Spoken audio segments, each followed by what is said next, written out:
The story begins in Shanghai City. In a quiet room, a woman with blue-green hair, Zhang Wangshan, is breastfeeding her newborn son. She tells her baby, Chenchen, how lucky he is to just eat and sleep, smiling that while she's losing sleep over him, it's worth it if he grows up healthy. Unknown to her, the baby is not ordinary. He is reincarnated and has the consciousness of his former life. As he feeds, he notes his brain isn't fully developed, yet he is aware. A blue, game-like status screen appears, identifying him as Lin Zichen, 33 days old, with a biological level of ordinary Tier 1. He realizes he has a special cheat ability. At 3 months old, Lin Zichen is in his crib while his parents, Zhang Wanxin and Lin Yansheng, watch him. His father remarks on how physically gifted the baby seems, predicting he will become a mighty gene fuser, or at least a cyborg. As they speak, Lin Zichen is kicking. A system notification announces he has kicked 10,000 times, granting him the biological attribute Use and Advance. This skill allows any part of his body he trains to grow infinitely stronger within carbon-based limits. He feels his strength grow and wonders what his father meant by gene fusers and cyborgs, imagining superheroes. By 4 months old, Lin Zichen has learned to sit up and crawl. To avoid frightening his parents with his unnaturally fast development, he trains only at night. Each time he crawls, his system rewards him with points.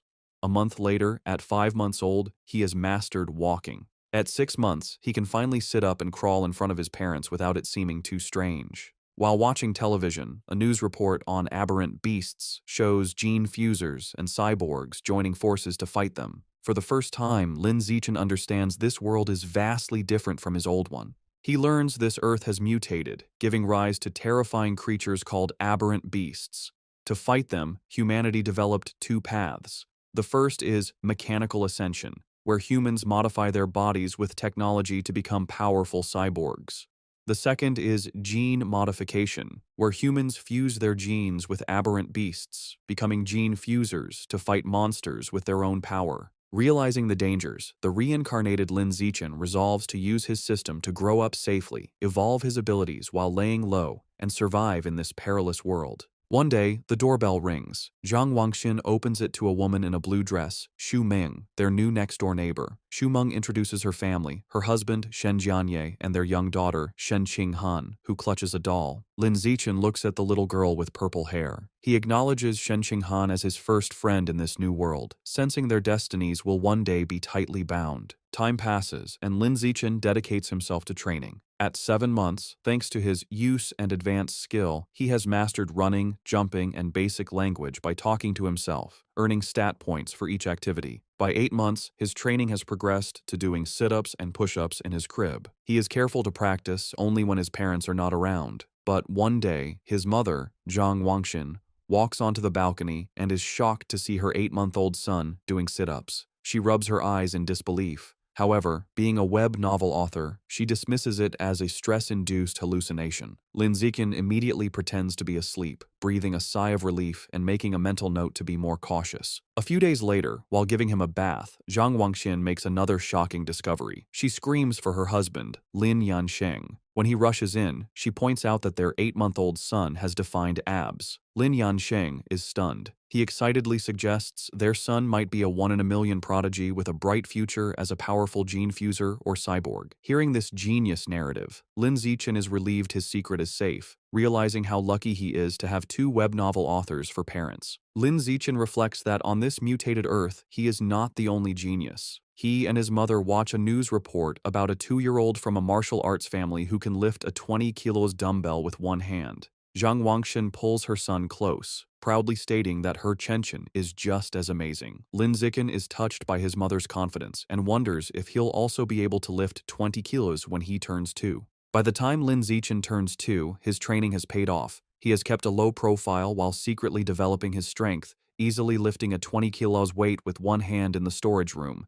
His session is interrupted when his mother calls that Han Han, Shen Qinghan's nickname, is here to play. Startled, he puts the weight down and goes out. He opens the door to find Shen Qinghan, now also 2, offering him a tart. Lin Zichen internally remarks that due to their different mental ages, they don't play conventionally. While Han Han is a typical toddler, he uses every moment to train. He has found a unique way to spend time with her. Since she likes to stick close, she serves as a perfect custom-sized weighted vest for his exercises. There is, however, one recurring problem, which he is reminded of when he feels a warm wetness and cries out that Han Han has peed on him again. Another year passes. At age 3, Lin Zichen's strength has grown exponentially, and he can lift a 40 kilograms weight with one hand. While watching TV, he sees a report about a 4-year-old prodigy lifting a 30 kilograms dumbbell and notes with satisfaction that he is already stronger. Despite his progress, his system still shows his biological level as ordinary Tier 1. He wonders what it would take to reach Tier 2. With these questions in mind, he steps out of his house for the first time. The world outside is a stunning, futuristic cityscape with beastmen and cyborgs, which he assumes are the gene fusers and cyborgs he's heard about. Accompanied by his mother and their neighbors, Shu Meng and Shen Qing'an, he heads to the library. Since his parents don't let him use electronic devices, books are his best source of information. At the library, his mother points him toward the children's section, but Lin Zichen heads for advanced encyclopedias, with a worried Shen Qing'an following. The mothers watch in confusion. Shu Meng asks why he likes these books, and Zhang Wangxin guesses it's his genius genes.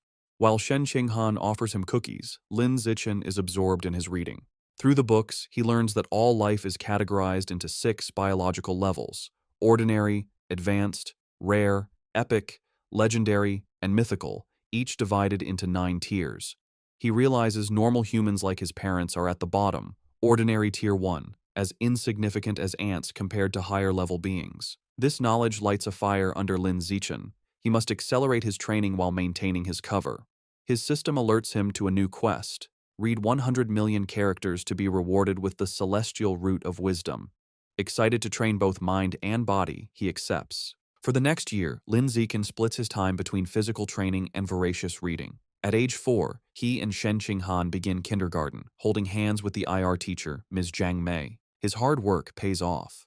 Soon after starting school, he breaks through to ordinary Tier 2. His physical prowess is immense. He can lift an 80 kilograms weight with one hand, high jump 1.2 meters, and sprint 100 meters in under 11 seconds. Outstanding stats for an adult, let alone a kindergartner. One day, he finds children surrounding a crying Shen Qing'an, calling her a bedwetter. Seeing his friend bullied, he knows he must act. He leaps dramatically into the center of the bullies. He glares and unleashes a terrifying threat. If anyone bullies Han Han again, he will pee on their bed every day. The childish but menacing threat works. The bullies burst into tears, vowing never to return to kindergarten. Shen Qing'an looks at her protector with admiration. This act unlocks a new achievement, the title of Kindergarten Kid King, and a new series of quests. He is delighted he can work on multiple quests at once. Half a year later, he completes his reading quest. Having read 100 million characters, he is awarded the Celestial Root of Wisdom, granting him a perfect eidetic memory and peak human learning ability. Time flies, and soon he and Shen Qing'an are almost 7, posing for their kindergarten graduation photo. Even during vacation, Lin Zichen does not rest, now strong enough to train with a massive 200-kilo barbell. During the vacation, his abilities reached new heights. He could leap over 2 meters high and had broken the 8-second barrier in the 100-meter dash with a time of 7.98 seconds. His mind was just as sharp. Boosted by his new attribute, he had already finished most of the elementary school curriculum. His new life began at Sunshine Elementary School. Because he was already self-studying advanced subjects, academic competitions were easy. He effortlessly took first place at the National Elementary School Academic Competition, just to unlock his title as quickly as possible. Whenever he had free time, he would give Shen Qing'an private tutoring. Though not an exceptional talent, she was diligent. With his help, her grades improved dramatically, and after one semester, she was ranked second in the class, with Lin Zichen holding first place. To speed up his quest, he also participated in school sports meets, breaking every record. Just when he thought his school life would continue in this predictable routine, a special new transfer student appeared. The teacher introduced the newcomer, a girl with long, silvery blue hair named Bai Shui. Lin Zichen immediately knew she was different. As she stood in the doorway, he could sense a faint, unusual aura that did not belong to a normal human. As the new transfer student, Bai Shui, walks to find a seat, the other students watch her curiously. Shen Qing'an leans over to Lin Zichen, whom she calls Xiao Chen, and whispers about how pretty Bai Shui's hair is, like winter snowflakes. However, Lin Zichen is not in the mood to discuss aesthetics. As Bai Shui sits near him, his mind is on the strange, non-human aura he senses from her. He wonders if she could be a gene fuser or the descendant of one. In the following days, Baizue proves to be an enigma. She doesn't speak to anyone and lays her head on her desk the moment class ends, remaining motionless. She barely even gets up for the restroom. At first, students are curious, even taking photos with her while she sleeps. But as her behavior doesn't change, they lose interest, and the classroom returns to its routine. This peace is shattered over a month later. A bizarre phenomenon begins. Bai Shui starts to secrete a viscous, white liquid. The substance has a foul odor and drips down her clothes and legs. The other students react with disgust, complaining about the terrible smell. A mean-spirited boy sneers a crude comment about the liquid and then pours his water bottle over her head, claiming he's washing her out. Humiliated and soaked, Bai Shui clenches her fist on the desk, and tears stream down her face as she begins to cry, her shoulders shaking with silent sobs. The bullies erupt in cruel laughter at her distress. Watching from their desks, Shen Qinghan turns to Lin Zichen with a worried expression, asking if they can help poor Bai Shui. Lin Zichen is confused. He had sensed Bai Shui was dangerous, so he can't understand why she is crying. He agrees to help. As he walks towards the bullies, he reevaluates his assessment. While he still doesn't understand her, he realizes that for now, she isn't a threat. She is just a weak girl being bullied, and he has to step in. Lin Zichen walks up to the main bully and grabs him by the collar, calling out his name, Guan Chun. With a menacing smile, he orders the boy to wipe the water off Bai Shui's desk. Guan Chun is terrified and stammers that he'll wipe it up right away. The other bullies know they are in trouble. Lin Zichen is notorious at school for being skilled at both academics and fighting. Not even 6th graders dared to mess with him. Knowing it's better to comply, they quickly grab tissues and clean up the mess. Once the desk is clean, Lin Zichen's gaze sweeps over the group. He commands everyone involved to apologize to her immediately. The bullies, sweating and terrified, quickly comply. They line up before her desk and bow their heads, offering apologies and promising never to bully her again. With the bullies gone, Bai Shui looks up, her eyes still tearful. She gratefully thanks both Lin Zichen and Shen Qinghan. Shen Qinghan puts a comforting hand on Bai Shui's shoulder, telling her that classmates are supposed to help each other. From that day on, Shen Qinghan makes it her mission to befriend the quiet, white-haired girl, always dragging Lin Zichen along. The three begin spending their free time together. Shen Qinghan is especially kind, always sharing her tastiest snacks with Bai Shui first. During one of these moments, as Shen Qinghan offers her a treat, Bai Shui hesitates. She looks at them and asks if they aren't disgusted by her because she smells so bad. She explains she's sorry for not trusting them, but since she was little, she has always been ostracized by everyone. Having someone be nice to her feels so unreal that she thinks she must be dreaming. Bai Shui looks up in surprise when Shen Qinghan tells her firmly that this is not a dream. Shen Qinghan smiles gently and says she knows what it's like, so she would never be disgusted by her. She declares that as long as Bai Shui is willing, they will be friends forever, pulling a slightly exasperated Lin Zichen into the promise. Overcome with emotion, Bai Shui tightly hugs Shen Qinghan. Tears of gratitude stream down her face as she thanks them for their kindness. After composing herself, she tells them she wants to give them a gift in return. She holds out a necklace with a pair of beast fangs, explaining it was a birthday present from her mother. She gives it to them, hoping it can be a symbol of their friendship. Shen Qinghan enthusiastically agrees, and the three children stand together in the schoolyard as the sun sets, joyfully declaring they will be friends forever. However, just as their newfound friendship was solidified, the unexpected happened. One day, Shen Qinghan is stunned to learn that Bai Shui has transferred out of the school. Lin Zichen confirms it, revealing that he saw her filling out the withdrawal papers. He flashes back to watching from the principal's office doorway. He saw Bai Shui with the principal and a large, intimidating man with cybernetic arms. The principal assured the man that Bai Shui's paperwork was complete and her information would be kept confidential. The encounter confirmed Lin Zichen's suspicions that Bai Shui's identity was not simple. From that day on, he never saw Bai Shui again, left to wonder about her. But he notes that the events that followed were what truly captured his attention. Sometime later, Lin Zichen is at home giving his mother, Zhang Wangxin, a shoulder massage. She sighs in relief, telling him the massage is perfect after a long day of typing. Lin Zichen internally notes that he learned professional massage techniques thanks to his celestial root of wisdom and is surprised by its usefulness. Their quiet evening is interrupted by a major news report. It features another incredible achievement by the Kyoto prodigy. At just 10 years old, the boy has successfully fused with aberrant beast genes and can now lift a 500 kilograms boulder with one hand. Lin Zichen recognizes the boy and realizes with a jolt that his rival has already begun gene fusion. His father, Lin Yansheng, complains that the Kyoto prodigy is always on TV, questioning if they are trying to turn him into an influencer. The parents discuss it. Lin Yansheng explains the boy is from a 1,000-year-old martial arts family, so they likely have advanced gene fusion technology. Zhang Wangxin argues it's wrong to use a child as a guinea pig. Her husband counters that for such a family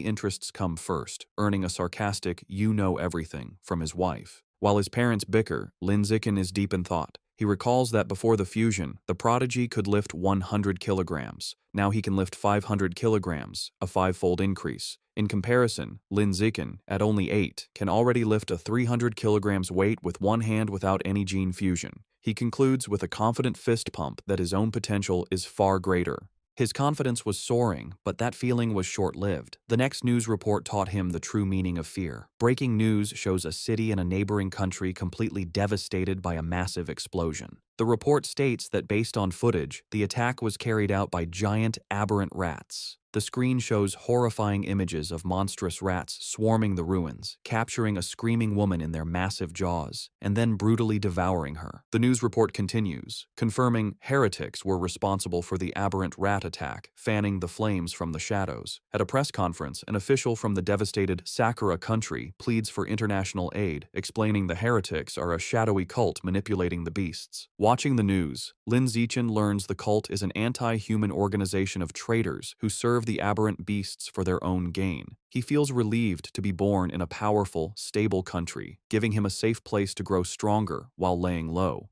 His thoughts are shattered by sonic booms outside. He rushes to the window and pulls back the curtain to see a squadron of heavily armed cyborgs flying through the night sky.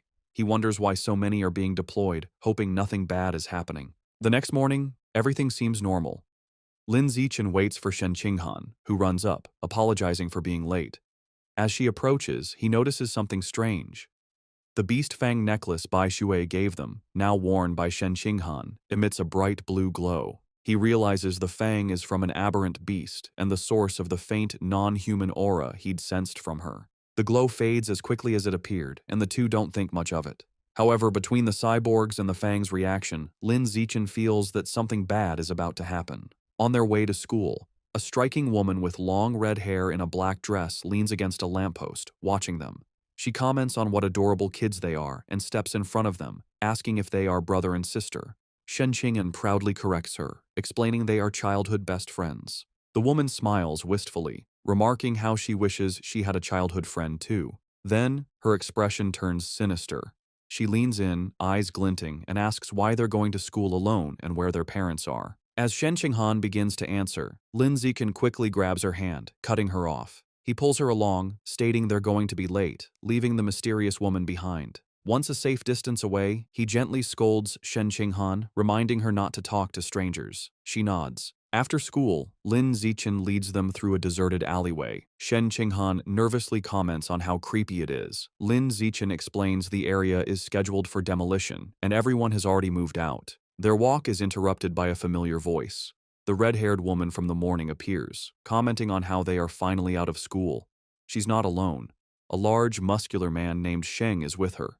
The woman tells Sheng she's got the kids over here. Lin Zichen is alarmed. He had deliberately chosen a different route, but she had somehow followed them.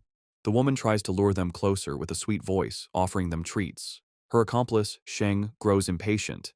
He tells her to stop talking and just knock the kids out so they can get it over with. Without another word, Sheng rushes toward them with a cloth, shouting he's in a hurry to sell them for cash. As he closes in, Lin Zichen shoves Shen Qinghan out of the way and squares up to face him. He clenches his fist and throws a powerful punch with all his might. The blow connects squarely with Sheng's face, stopping the larger man in his tracks. The immense force sends Sheng flying backward down the alley with a pained cry. The red-haired woman watches in utter disbelief, shocked that an elementary schooler could send a grown man flying. On the ground, Sheng coughs up blood, stunned. With Sheng down, Lin Zichen turns to the red-haired woman. Before she can react, he lands a solid punch to her midsection, followed by a powerful uppercut that knocks her unconscious. Standing over the defeated kidnappers, his expression hardens. He picks up a nearby brick, his intentions grim. He reasons that with no cameras in the deserted alley, he must finish them off. If they live, his superhuman powers will be exposed, ruining his plan to lay low and grow stronger. Just as he is about to deliver the final blow, the ground trembles violently. A powerful earthquake shakes the alley, catching them off guard. A moment later, a massive, clawed hand smashes through a nearby building wall. A monstrous giant aberrant rat emerges from the dust and rubble, towering over them. The beast ignores the children and looms over the unconscious woman, but instead of devouring her, it decapitates her with a swift swipe of its claws. The rat then picks up her severed head as Shen Qinghan screams in terror. Recognizing the danger, Lin Zichen scoops the horrified Shen Qinghan into his arms. He tells her it's a giant aberrant rat and they have to get to safety. He turns and sprints away, carrying her as they flee. As they escape, a flash of red and gold streaks through the sky. A female cyborg with blonde hair and rabbit ear attachments on her helmet dives into the alley. She moves with incredible speed, a blur of motion as she zips past the rat. Shen Qinghan, looking over Lin Zichen's shoulder, exclaims how unbelievably fast the cyborg is. The cyborg lands gracefully behind the monster. Facing the rat, the female cyborg prepares her attack. Her gauntlet glows as she charges her weapon and announces, "Anesthetic smoke." She fires projectiles at the monster, causing massive explosions that rock the alley. Lin Zichen shields Shen Qinghan from the blast. The aberrant rat is caught in the fiery explosions, roaring in pain, and is left dazed by the anesthetic smoke. Seeing her opening, the cyborg surges forward and finishes off the weakened beast in a flurry of strikes. Later, Lin Zichen watches a news report about the incident at home. He analyzes the fight, concluding the cyborg's power level probably isn't very high. He reasons she had to weaken the rat first, and it still took her 7 minutes to kill it. He reflects on the danger of giant aberrant rats, knowing they are tough creatures that can grow over 10 meters long and reach ordinary 5th tier. Fortunate that they escaped unharmed, the incident reminds him of the world's dangers. He resolves to increase his training to protect himself and those he cares about. He is later seen in his training space, doing weighted squats with a heavy barbell, his system rewarding him with points. Although the threat of aberrant rats looms, life continues. Soon, he and Shen Qinghan celebrate their 9th birthday with both families around a large cake. After making wishes, they exchange gifts. Thanks to his celestial root of wisdom, Lin Zichen had taught himself to carve in one night and crafted an intricate wooden hairpin for Shen Qinghan. She is overjoyed, placing it in her hair and exclaiming how much she loves it. Time passes quickly, and soon Lin Zichen and Shen Qinghan graduate from elementary school and start middle school. As they leave, his system notifies him that he has completed the Dominate 9 years of compulsory education achievement, unlocking the Kindergarten Kid King and Elementary School Top Dog titles. He becomes excited to unlock the Middle School Overlord title next, which will grant him the Survival of the Fittest attribute. During the break, he sticks to a high-intensity training regimen. His training includes 1,000 push-ups with a massive boulder on his back, granting him huge stat boosts. His hard work pays off. Just before school begins, after a 10 kilometers run, his system announces his biological level has broken through to ordinary 3rd tier. His physical attributes increase dramatically. He can now lift 700 kilograms with one hand, has a vertical jump of 4 meters, and can run the 100-meter dash in 6 seconds. As his power grows, he wonders what level the Kyoto prodigy has reached. Coincidentally, a news story airs on TV the night before school starts. The report reveals the now 14-year-old prodigy has fused with giant ant genes and can lift a 2,000 kilograms alloy block with one hand. Lin Zichen calculates that since giant ant genes increase strength by a factor of 4 to 8, the prodigy's true lift without the gene enhancement is only around 500 kilograms. This means Lin Zichen is still fundamentally stronger. He smiles, imagining how powerful he will become with future gene fusion. The next day, middle school begins. Because he was the city's top student, all the best middle schools tried to recruit him. He accepted the invitation from Shanghai Middle School, but only if Shen Qinghan could be in his class. During registration, they are welcomed by the principal and their new homeroom teacher, who express how much they are counting on him. After a few pleasantries, he makes an excuse and leaves with Shen Qinghan. The real reason he chose Shanghai Middle School was for its excellent athletic facilities. They had planned to play badminton on the school's court before classes officially started. On the court, an excited Shen Qinghan tells Lin Zichen, "Xiao Chen, they should start." She serves with a flourish, calling out her fairy's curveball. Lin Zichen easily catches the shuttlecock mid-air, but their game is interrupted. A group of upperclassmen approaches, and their leader, in a backward cap, snatches the shuttlecock, informing them the court is reserved. His friends mockingly offer to let Shen Qinghan stay and spar with them. Shen Qinghan stands her ground, telling them they have to follow the rules, and they were there first. Lin Zichen, seeing them get too close to Shen Qinghan, steps in with a cold expression. He tells them to get away from her and reminds them of the first come, first served rule. The leader scoffs, arrogantly declaring he is taking the court. The leader holds the shuttlecock and tosses it up, but before he can serve, Lin Zichen moves. He declares that from now on, his rules are the only ones that matter. With a surge of power, he leaps and smashes the shuttlecock with incredible force. The shuttlecock rockets across the court, a white blur. It moves so fast, the leader barely has time to react. The force of the impact shatters his racket and sends his cap flying. The upperclassmen are left in shock, sweating and trembling. They wonder if Lin Zichen is even human, questioning if he's a gene fuser. One notes with terror that if the shot had been off by a little, their boss's head would have been taken off. Thoroughly intimidated, the upperclassmen bow deeply in apology. They tell Lin Zichen they understand the rules now and will be leaving immediately. They then beat a hasty retreat. Perhaps because word of the incident spread, no one ever dared to bully Lin Zichen or Shen Qinghan again. Aside from being bigger with better facilities, their new school life felt much the same. Academically, Lin Zichen was far ahead, having finished the middle school curriculum long ago. During class, he would read interesting books to pass the time. At night, after workouts, he would use his celestial root of wisdom to learn new skills online, quickly dabbling in cooking, photography, driving, swimming, and various sports. To unlock the middle school overlord title, he didn't just rank first in every subject, he also represented the school in national competitions. He stood amidst a mountain of trophies. To keep a low profile, he was careful not to win first place in every competition. A semester went by, and the title still hadn't unlocked. However, his performances earned him many fangirls who left stacks of love letters on his desk. He ignored them. Aside from tutoring Shen Qinghan, he focused on the upcoming school sports festival. He believed that if he completely dominated it, he should finally unlock the title. For the festival, he entered only 3 events: shot put, high jump, and sprinting, representing strength, jumping, and speed. He achieved an astonishing 201-meter throw in the shot put. Although he held back to avoid seeming too superhuman, he still easily took first place in all his events. Just as he was sitting with Shen Qinghan, admiring his gold medal, he felt a new power surge through his body. A system notification appeared, announcing that because his achievements far surpassed every other student, he had unlocked the middle school overlord title. With all 3 school-age titles unlocked, the Dominate 9 years of compulsory education achievement was complete, and he had obtained the new biological attribute, survival of the fittest. As the power flowed through him, he realized with satisfaction that the title had finally unlocked. As Lin Zichen and Shen Qinghan leave school, he considers his new survival of the fittest attribute. The ability lets a predator devour the life essence of other creatures to evolve. He wonders what life essence is, lost in thought until Shen Qinghan calls for him to wait. Snapping back to reality, he gets an idea.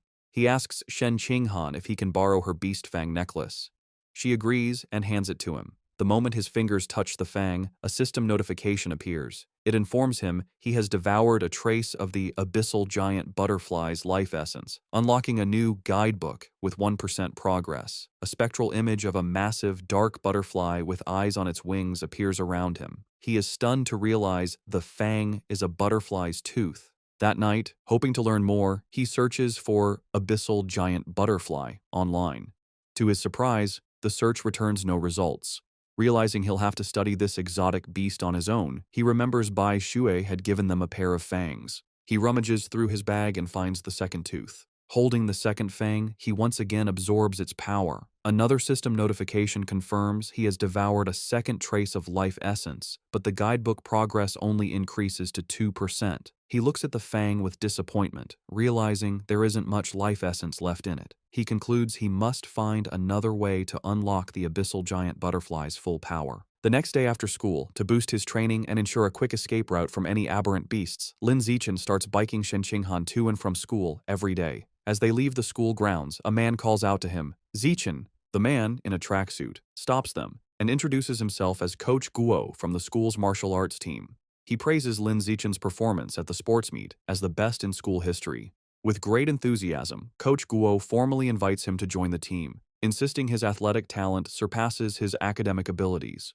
He urges Lin Zichen to say yes, but also offers him time to learn about the team before deciding. Coach Guo speaks so quickly and passionately that Lin Zichen doesn't get a chance to say no. Waving goodbye as they ride off, the coach tells them the martial arts team is in room C of the gym and that he'll be waiting for him if he's free to visit the next day. As the sun sets, Lin Zichen is back in his room, ready to test his new ability. He claps his hands, squashing a cockroach and a mosquito he found. He opens his hands to examine the dead insects, but feels no power surge. He realizes killing such small, ordinary creatures didn't trigger the skill. He deduces that only powerful or exotic beasts carry enough life essence to be devoured for his evolution. To verify his new theory, Lin Zichen decides to visit a supermarket that sells beast meat.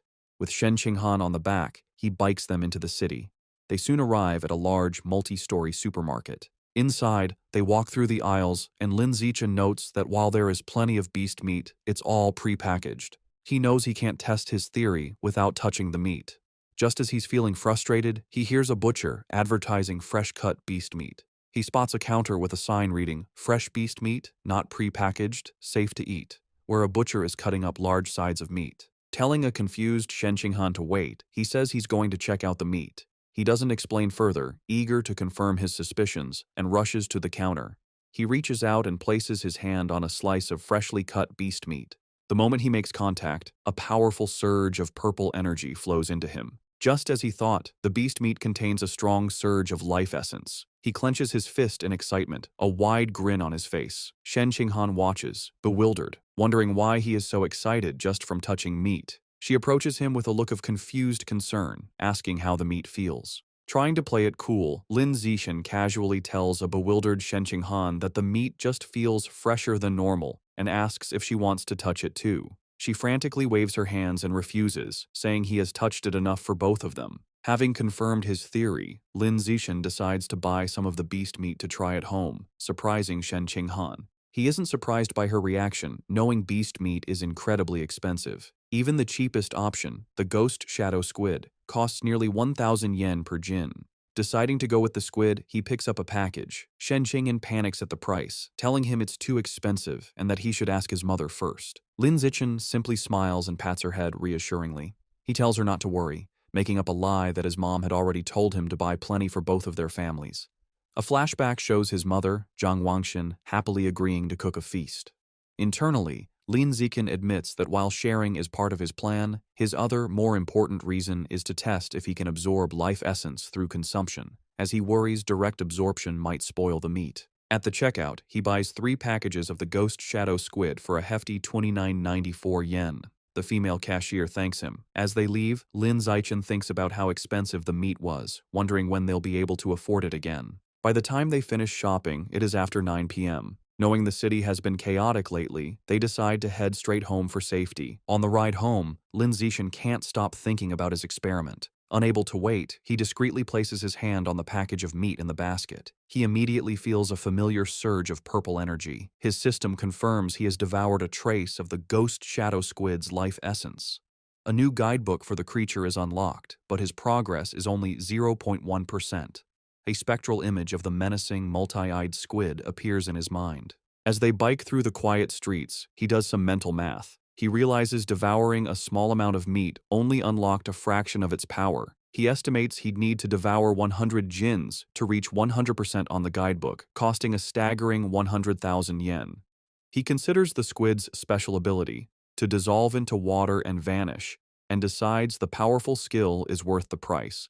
His course is clear. He needs to make a huge sum of money, as he can't ask his family for that much. He then remembers his second reason for buying the meat, to test if absorbing its life essence would cause it to spoil. He glances at the package. It's been a while, but the meat looks perfectly fresh. He grins, delighted that absorbing the essence doesn't ruin the meat. As he continues to absorb its power, his progress bar for the squid climbs to 3%. His concentration is broken when Shen Qinghan shouts a warning. He slams on the brakes, screeching to a halt just inches from a couple in the bike lane, and apologizes. He scolds himself for not watching where he was going, then wonders why the lane is so crowded. Shen Qinghan points ahead. They see a tense standoff. A muscular, red-haired man is holding a woman hostage at knife point. Shen Qinghan recognizes the hostage in terror as their teacher, Chao Mei. The man shouts threats at the crowd. The area is surrounded by police officers who try to de-escalate the situation through a megaphone. The police captain holds back an officer, Ah Bing, telling him not to shoot recklessly. The captain explains the target is too close to the hostage and using her as a shield, making a clean shot impossible. The officer suggests sleeping gas, but the captain rejects it, fearing it would provoke the suspect before it could take effect. While the police hesitate, Lin Zichen decides to act. He discreetly picks up a small rock from the pavement and flicks it with incredible speed and precision. The rock strikes Officer Ah Bing's gun, causing it to misfire. The stray bullet hits the hostage-taker's hand, forcing him to cry out and drop his knife, releasing Teacher Cao Mei. Seizing the opportunity, the police captain yells for his team to move in. The officers rush forward and swiftly arrest the disarmed suspect, while a female officer comforts the terrified but unharmed teacher Cao Mei. As the situation is controlled, Lin Zichen quietly gets back on his bike. Shen Qinghan looks at him with wide, questioning eyes and asks if he threw the rock. He quickly shushes her, saying they should leave and talk later, and they pedal away. Just as they are about to get away, a voice commands them to stop. The police captain calls out, asking if Lin Zichen was the one who threw the rock. Panicked at being caught, Lin Zichen quickly denies everything with a nervous smile. The captain watches them pedal away, finding it strange that someone wouldn't want to admit to a good deed. He muses aloud that there's a reward for bravery. The word reward instantly catches Lin Zichen's attention. Needing money, he slams on his brakes, skids to a halt, and rushes back to the captain. He sheepishly retracts his denial, admitting he threw the rock and explaining that the money is really important to him. The captain tells him to come to the station to make a report, promising to help him apply for the reward. After informing their families, Lin Zichen and Shen Qinghan prepare to head to the police station. He assumes everything will go smoothly, but as the police lead the cuffed suspect away, something goes horribly wrong. The suspect's face begins to twist grotesquely. The police realize with horror that he's a heretic and is mutating into a giant aberrant rat right before their eyes. The monster breaks its cuffs and goes on a rampage, swiping its massive claws at the officers. The police captain gets on his radio, ordering all forces to open fire but to protect the civilians. The officers unload their weapons, but the bullets have no effect. A frantic report comes in, identifying the heretic as having fused with Rat King genes and calling for immediate backup. Realizing the danger, Lin Zichen apologizes, grabs both of them and pulls them away, urging them to run. He is relieved the monster isn't chasing them, but knows they need to get away fast. As they flee, a new figure streaks down from the sky in a purple aura. It's a female cyborg in sleek, futuristic armor. She lands a powerful blow on the giant rat, sending it staggering backward. Hovering in the air, the cyborg, a woman with short, dark purple hair, begins to charge a laser cannon in her chest. With a command to fire, she unleashes a massive, devastating beam of purple energy that engulfs the mutant rat. The creature roars in agony as it is completely disintegrated, leaving nothing but scorched remains. Lin Zichen watches, stunned by the cyborg's incredible power. With the threat gone, teacher Cao Mei and Shen Qinghan breathe sighs of relief. Lin Zichen, however, is more concerned about his bike, noting with relief that the blast didn't hit it, which would have been a huge financial loss. Just as the tension subsides, he has a sudden realization. He looks into the bike's basket and sees the expensive ghost shadow squid meat has spoiled, giving off a foul smell. He now understands his initial theory was correct. Absorbing the life essence causes the meat to spoil, but there's a delay. Holding up a limp tentacle, he realizes he needs an excuse and decides to blame the fight and the now-deceased heretic. Putting on a dramatic show, he throws the spoiled tentacle down, loudly blaming the heretic and the cyborg's attack for roasting the meat. Teacher Cao Mei comforts him, saying what matters is that they're all safe. Although they plan to go home, at the captain's request, they end up riding with the security team to the station. They didn't expect to be transported in the same van as the heretic's remains.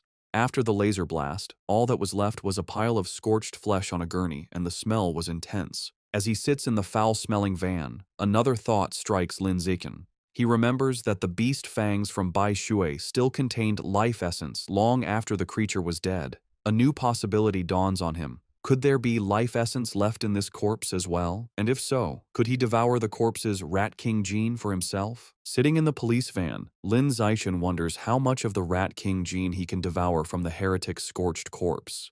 Deciding to find out, he discreetly reaches his hand towards the remains. The moment he makes contact, he feels a powerful surge of red energy. His system confirms he has devoured a trace of the giant mutant rat's life essence, unlocking its guidebook with an impressive 5% progress. He is shocked by how much he absorbed and realizes the freshness of the source is directly proportional to the amount of life essence he can obtain. The escorting officer, Ah Bing, notices his movement and tells him to sit still. Lin Zichen quickly claims he just needed to stretch. Later, at the public security office, he knows that while Ah Bing was easy to fool, the security captain is sharper. The captain informs Lin Zichen that he has applied for his bravery reward, but then questions him more seriously. He asks how a middle schooler, at such a distance and in poor lighting, managed to so precisely hit the heretic's knife hand with a rock. Lin Zichen gives a vague answer, claiming it's because he often trains his right hand. The odd response leaves the captain speechless. Their conversation is interrupted when Shen Qinghan calls out that her auntie is here. Lin Zichen is surprised to see his parents rush into the station. His mother runs towards him in a panic, calling his name with a terrified expression. She throws her arms around him in a tight hug, asking if he's all right and telling him he scared her half to death. He tries to calm her, reassuring her that he's fine and even got a bravery reward. Holding him close, his mother makes him promise that next time there's danger, he will hide somewhere safe first. She tells him with tears in her eyes that all she wants is to see him grow up safe. Lin Zichen is visibly moved by his mother's heartfelt concern. As they leave, Lin Zichen reassures his mother he will always protect himself first. The police captain watches them go, still pondering the boy's strange abilities. On their way out, Lin Zichen passes two female police officers discussing the case. One remarks that perverts are getting more brazen, and her colleague reveals the heretic was a liberal arts student from Guangyuan University, brainwashed by the rat god cult. The first officer curses the cult, but the second points out they need to eliminate the root cause, the self-proclaimed Rat King. The name instantly catches Lin Zichen's attention. In the car home, he immediately starts researching the rat god cult on his phone. Surprised to find a ton of information, he learns the cult's main base is in Shanghai City, and most of its members are societal outcasts. He uncovers a shocking piece of information suggesting the Rat King wants to evolve into a higher life form and is forcing its followers to gather evolution materials. This leads him to a chilling question. Has the Rat King, an aberrant beast, already developed sentience? His thoughts are interrupted when he glances out the window and sees a giant rat, nearly the size of a cat, on the sidewalk. For a moment, he wonders if it's related to the Rat King, but quickly dismisses the idea, telling himself that in the South, cat-sized rats aren't that unusual. Shaking off the thought, he realizes how quiet Shen Qinghan has been. He looks over and sees her squirming uncomfortably, her knees pressed tightly together. He immediately understands. He recalls that ever since she was a child, whenever she gets nervous or startled, she can't control her bladder. While embarrassing for her, Lin Zichen has always felt this peculiar reaction might be linked to some hidden potential within her. When they get home, Lin Zichen's mother, Zhang Wangxin, is shocked that the nearly 3,000 yen worth of beast meat is gone. Lin Zichen quickly thinks of an excuse, sheepishly claiming that during the emergency, he must have dropped it while running away. His mother immediately puts his safety first, telling him to forget the meat and that all that matters is he is unharmed. Lin Zichen breathes an internal sigh of relief, glad he fooled his mother. However, his father, Lin Yansheng, is more stubborn. He announces he is going back to look for the expensive meat, boasting that a fated wage slave like him is tough. Lin Zichen tries to stop him, arguing it's too dangerous and the meat is already spoiled. His father becomes suspicious, asking how he could know it had gone bad. Sweating nervously, Lin Zichen quickly claims it was an obvious guess. Meanwhile, back at the now empty public security office, the police captain is still pondering the night's strange events. As he smokes a cigarette, he can't shake the question of how an ordinary middle schooler could have thrown a rock with such incredible power and precision. Suddenly, he hears a strange noise from the corner. His eyes widen in shock as he sees a massive rat, far larger than any normal rodent, perched on top of the filing cabinets. Before he can react, the giant rat leaps down. The captain instantly draws his pistol and opens fire. The confrontation is swift and violent, ending in a bloody blur. The next day in class, Lin Zichen sighs at his desk. Reflecting on the previous night, he concludes he is still too weak compared to the powerful heretic and the female cyborg. He needs to make money fast to buy more beast meat like the ghost shadow squid to fill his guidebook's progress bar. He considers becoming an influencer or selling study materials, but dismisses the idea as too flashy and against his goal of keeping a low profile. Suddenly, an idea strikes him. He remembers that in this world, martial arts and gene fusion are more important than academics.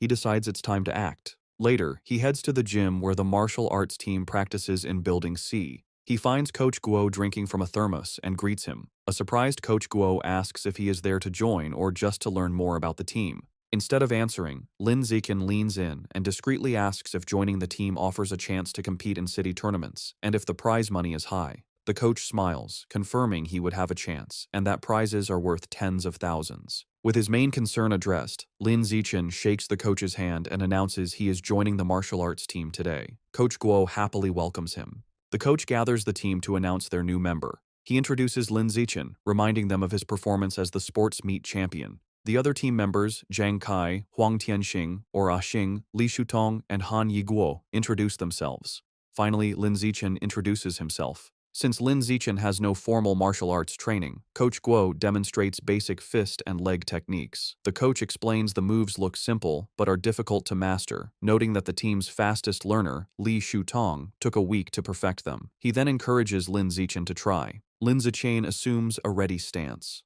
Thanks to his celestial root of wisdom attribute, which grants him heaven-sent martial insight, he has already memorized and understood every detail of the demonstration just by watching. As he practices the fist techniques, a system notification awards him points in vitality, strength, dexterity, and proficiency. He executes the hand and fist movements with flawless precision and speed. He transitions seamlessly into the leg techniques, performing powerful, fluid kicks. Another system notification grants him points for his leg muscles, dexterity, and proficiency. The coach and the team watch in stunned silence. The coach's jaw drops, and he almost fumbles his thermos, unable to believe it. He wonders how someone could learn the complex forms perfectly after one look. Staring at the flawless performance, a single thought forms in his mind. He must be a once-in-a-million martial arts prodigy. That evening in Shanghai, Lin Zichen's mother, Zhang Wangxin, calls him for dinner. He rushes out eagerly, spoon in hand, asking what she made. She proudly presents a large platter of the ghost shadow squid he wanted. The aroma is incredible, and he tells his mother how amazing it smells. She urges him to eat while it's hot. He takes a bite and praises her cooking as the best in the world. Pleased, she tells him to eat a lot, as she bought 3 full gins for him. As he eats, a system notification appears.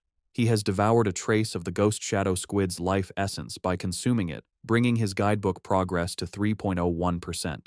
He realizes with frustration that eating the meat works just as well. If he had known, he wouldn't have spoiled the first batch by touching it. While they eat, a news report catches their attention. It's about a 14-year-old genius girl, the youngest cyborg in history after fusing with an energy core. Her energy system grants her superhuman abilities, lifting a 5,000-kilogram SUV with one hand, sprinting 100 meters in 3 seconds, and jumping 8 meters vertically. Watching this, Lin Zichen ponders the debate in his world. Between the Kyoto prodigy's gene fusion and this girl's cybernetics, which path is stronger? His thoughts are interrupted by another breaking news story. It announces that the security captain they met, He Chun-shan, was killed in his office. Surveillance footage showed he was attacked and devoured by a giant mutant rat that infiltrated the station. Medics are shown wheeling his body into an ambulance. Lin Zichen is horrified. He recalls the large rat he saw the night before and wonders if it was connected. He imagines a giant rat rampaging through the city. The captain's death is a grim reminder of the escalating danger. Staring intently, Lin Zichen decides he must intensify his training immediately. Following the police captain's death, Lin Zichen dedicates himself to a grueling training regimen. After intense practice, he can now sprint 100 meters in a blistering 4.61 seconds. His physical power has skyrocketed. His vertical jump is 5.3 meters, and he can lift an astounding 1,200 kilograms with one hand. In addition to his personal training, he continues his martial arts practice with the school team, hoping to boost his strength quickly for the upcoming tournament. The next morning at school, he heads to the gym to practice, with a curious Shen Qinghan tagging along. On their way, a girl with pink hair warmly greets Lin Zichen and offers him a bottle of fresh milk. He politely declines, thanking her, and walks past with Shen Qinghan, leaving the girl disappointed.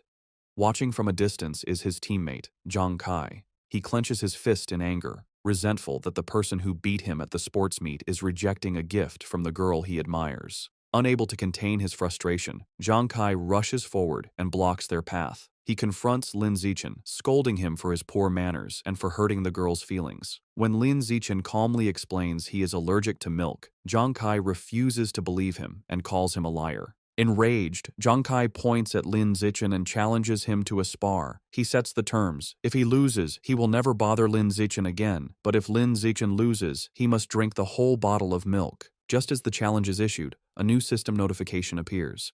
A new achievement mission has been triggered.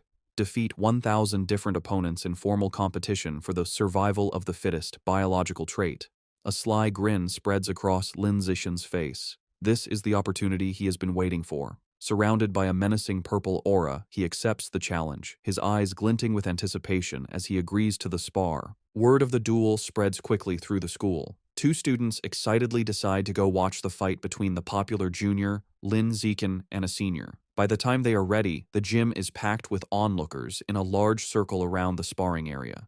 The crowd is clearly on Lin Zichen's side. Many of his female fans cheer him on, telling him to teach his opponent a lesson, including the pink-haired girl from earlier who gets her phone ready. Zhang Kai scoffs, annoyed that everyone assumes he will lose. He internally admits Lin Zichen's talent has grown incredibly over the past month. He sees this duel as his last chance to put the rising genius in his place and show off his own strength. In contrast to his opponent's intensity, Lin Zichen seems unfazed. He casually states that he needs to go home for dinner and asks if they can make the fight quick.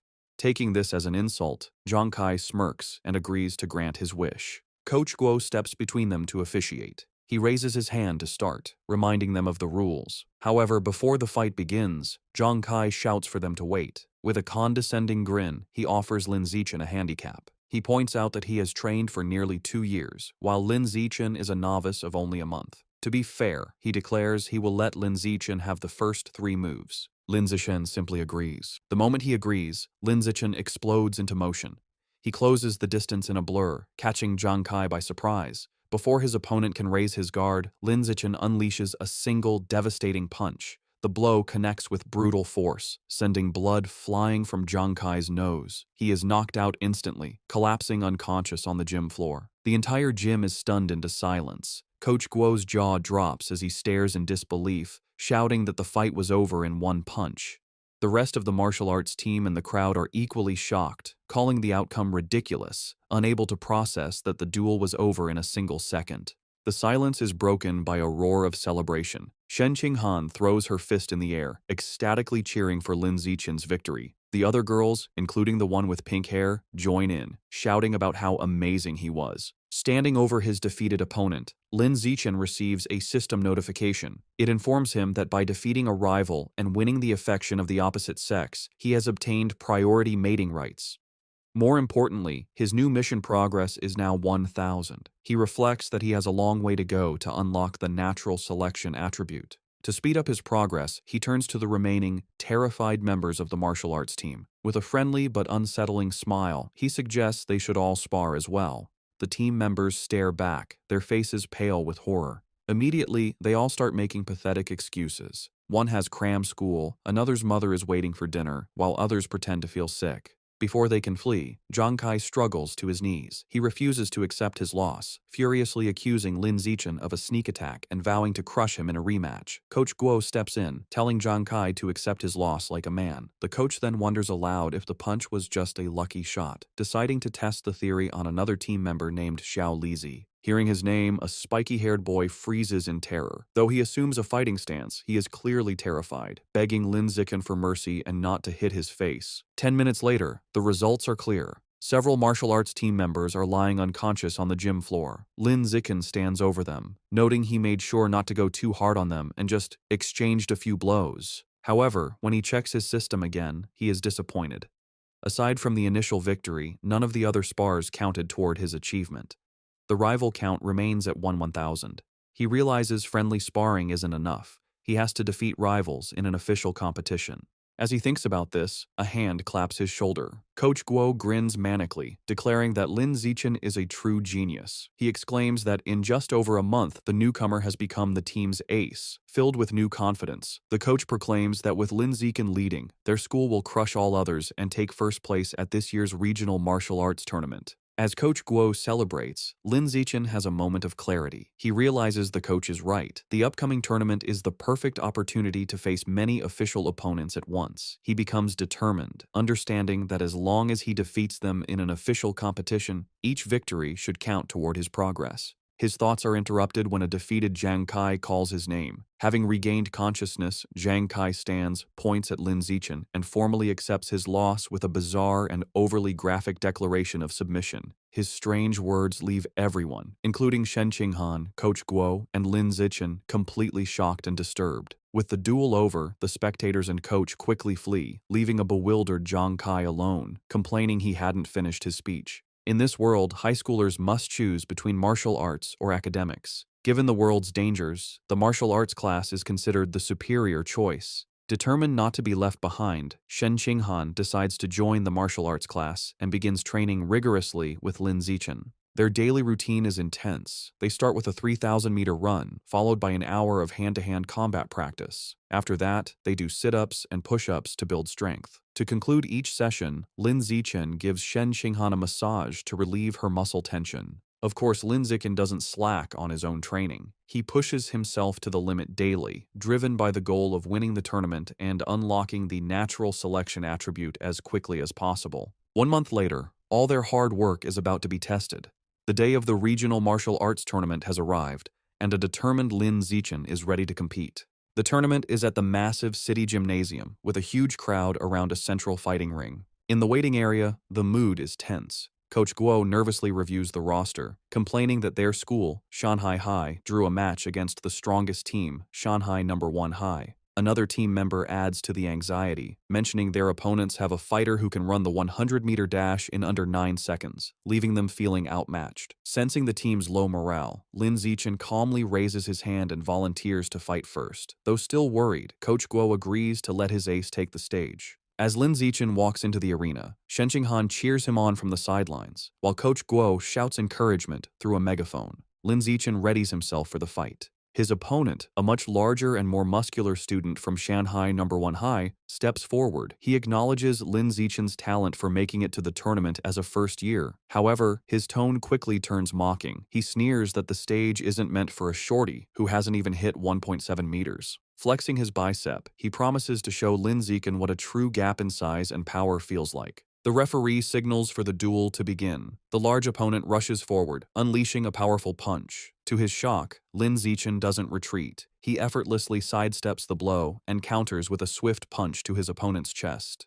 The impact is devastating. The force sends the massive student flying backward across the arena, knocking him out cold. The announcer stares in stunned silence before stammering a victory for Lin Zichen. On the sidelines, Shen Qinghan jumps to her feet, cheering that her Xiao Chen was amazing. The rest of the Shanghai High team erupts in celebration, mobbing their coach and shouting that Lin Zichen is insane, dismissing his opponent's strength as dead muscle. Meanwhile, on the other side, the coach for Shanghai No. 1 High is furious. He berates his defeated student for charging in blindly without using his footwork. Back in the ring, Lin Zichen receives a system notification confirming he has defeated another tournament rival, improving his ranking and bringing his elimination count to 1,000. He clenches his fist, satisfied that these matches are what he needs to advance. The opposing coach, determined to stop this, calls his next fighter forward, a boy named Chen Feng, and orders him to crush the first year as quickly as possible. Chen Feng calmly agrees. He steps onto the stage and assumes a ready stance, looking far more composed than the last fighter.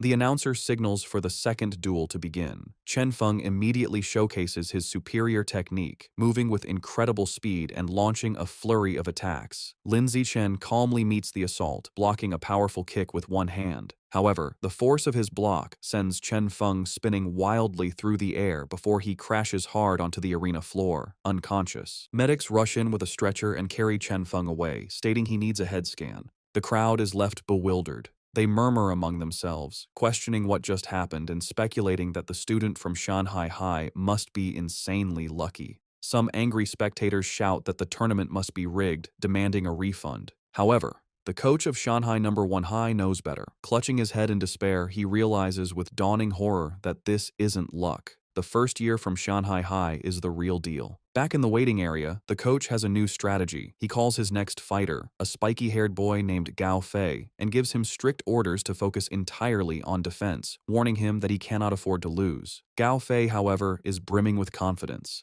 He calmly tells his coach not to worry, assuring him he will win. As he walks to the ring, Gao Fei internally dismisses Lin Zichen's victories. He believes his opponent isn't strong and has only won through tricks. With his superior speed, running the 100-meter dash in under 9 seconds, and greater experience, he is certain he can't lose. The crowd is buzzing. Spectators discuss Gao Fei's reputation, marveling at his speed. One person mentions his father is a gene fusion user, explaining his enhanced abilities. The consensus is that Lin Zichen's impressive run is about to end, though they acknowledge his great potential. The announcer signals for the duel to begin. Ignoring his coach's instructions, Gao Fei immediately goes on the offensive, lunging at Lin Zichen with a powerful kick. He follows up with rapid strikes, unleashing his special technique, the flowing water-shattering rock fist. His coach watches in fury, shouting at his disobedient student for attacking. Gao Fei scoffs at defense, believing a genius like him doesn't need it. Meanwhile, Lin Zichen, easily evading the blows, finds the technique interesting and decides to learn it on the spot. Gao Fei grows frustrated as he can't land a single hit. He stops out of breath and demands to know how Lin Zichen is dodging his attacks. Unfazed, Lin Zichen calmly asks if he has any other moves, taunting him. Enraged, Gao Fei unleashes another desperate barrage of punches. Seeing the same predictable moves, Lin Zichen decides the time for observation is over. He thinks, "All right then, let's end this." He effortlessly dodges the final punch and counters with a single powerful kick to Gao Fei's midsection, ending the match instantly. The crowd is once again left in stunned, speechless silence. The silence is shattered by thunderous cheers from the Shanghai High supporters. Coach Guo and Shen Qinghan are ecstatic, shouting that their Xiao Chen is a beast and celebrating his third consecutive victory. The rest of the tournament proceeds just as easily. The next few opponents are even weaker. He effortlessly defeats each one, and soon he has single-handedly wiped out all 5 fighters from the opposing team. Over the next 2 days, the story is much the same. He continues his dominant performance, taking down 2 more schools by himself. Thanks to his incredible display, he successfully leads Shanghai High to win the championship. He and his team proudly pose with their medals and trophy. However, as he checks his system, his rival count is only 16,000. He realizes with disappointment that at this rate, it will take years to unlock the natural selection attribute. Despite his slow quest progress, there is a silver lining. He didn't expect Coach Guo to be so generous, but he gets the bulk of the tournament prize money, a full 20,000 yuan. Combining this with prize money from academic competitions, he now has around 30,000 yuan. That money doesn't last long. He immediately spends it all at the supermarket on a massive supply of ghost shadow squid meat. For the next several weeks, he devours the expensive meat at every meal. After consuming 30 jin, his codex unlock progress for the ghost shadow squid reaches 33%. His intensive training and consumption of beast meat pay off. By his second year of middle school, he breaks through to the next level, advancing from ordinary Tier 3 to Tier 4. His physical abilities reach new heights. He can now effortlessly lift 1890 kilograms with one hand, jump 5.65 meters vertically, and sprint 100 meters in just 4.49 seconds. Time flies, and soon he and Shen Qinghan graduate from Shanghai's middle school division. However, when the high school entrance exam results are released, their paths seem destined to diverge. A heartbroken Shen Qinghan sits in her room, crying. She asks Lin Zichen why, after all her hard work, they can't go to the same high school anymore. He explains that while he ranked first in both liberal arts and martial arts, and her academic scores were excellent, her martial arts score wasn't high enough for the elite class at Shanghai High. As he comforts the crying Shen Qinghan, she asks what will happen now. He tells her the principal of Shanghai High is coming to his house, likely to recruit him, and asks if she will come. Feeling hopeless, she tearfully replies that it has nothing to do with her, as the principal is obviously only coming for him. Taking her hand, Lin Zichen pulls her up and leads her out of the room. He tells her not to worry. He has a plan. He reveals his one condition for staying at Shanghai High. Shen Qinghan has to be his deskmate. As promised, the principal of Shanghai High visits Lin Zichen's home. She, his mother, and Shen Qinghan discuss his future for several hours, with the principal expressing how much she wants him to stay at her school. As the meeting concludes, the principal stands to leave. As a final offer, she tells Lin Zichen that if he agrees to stay, she will grant any request he has. Taking the opportunity, Lin Zichen states his one condition. Shen Qinghan must be allowed to continue in the same class with him. The principal looks at the nervous Shen Qinghan and confirms her name. Without hesitation, she agrees. With a smile, she tells them both to report to Shanghai High together for the new school year. Overjoyed, Lin Zichen and Shen Qinghan thank her. With their high school future secured, Lin Zichen participates in his final junior high martial arts tournament. As expected, his overwhelming power easily leads his team to another championship. He decides to use the prize money to finally unlock the Ghost Shadow Squid Codex. He was only 20% away, and the new prize money was enough to max out the progress bar. Unsure what might happen, he travels to a secluded forest outside Shanghai for safety. Deciding not to waste time, he begins devouring the life essence from the last of the squid meat. A powerful blue energy surrounds him as a system notification confirms he is absorbing a large amount of essence. His eyes widen as he feels a final surge of power, and the Codex progress bar hits 100%. A new notification announces he has unlocked the Ghost Shadow Squid Codex and obtained a new biological attribute, Blessing of Liquid Affinity.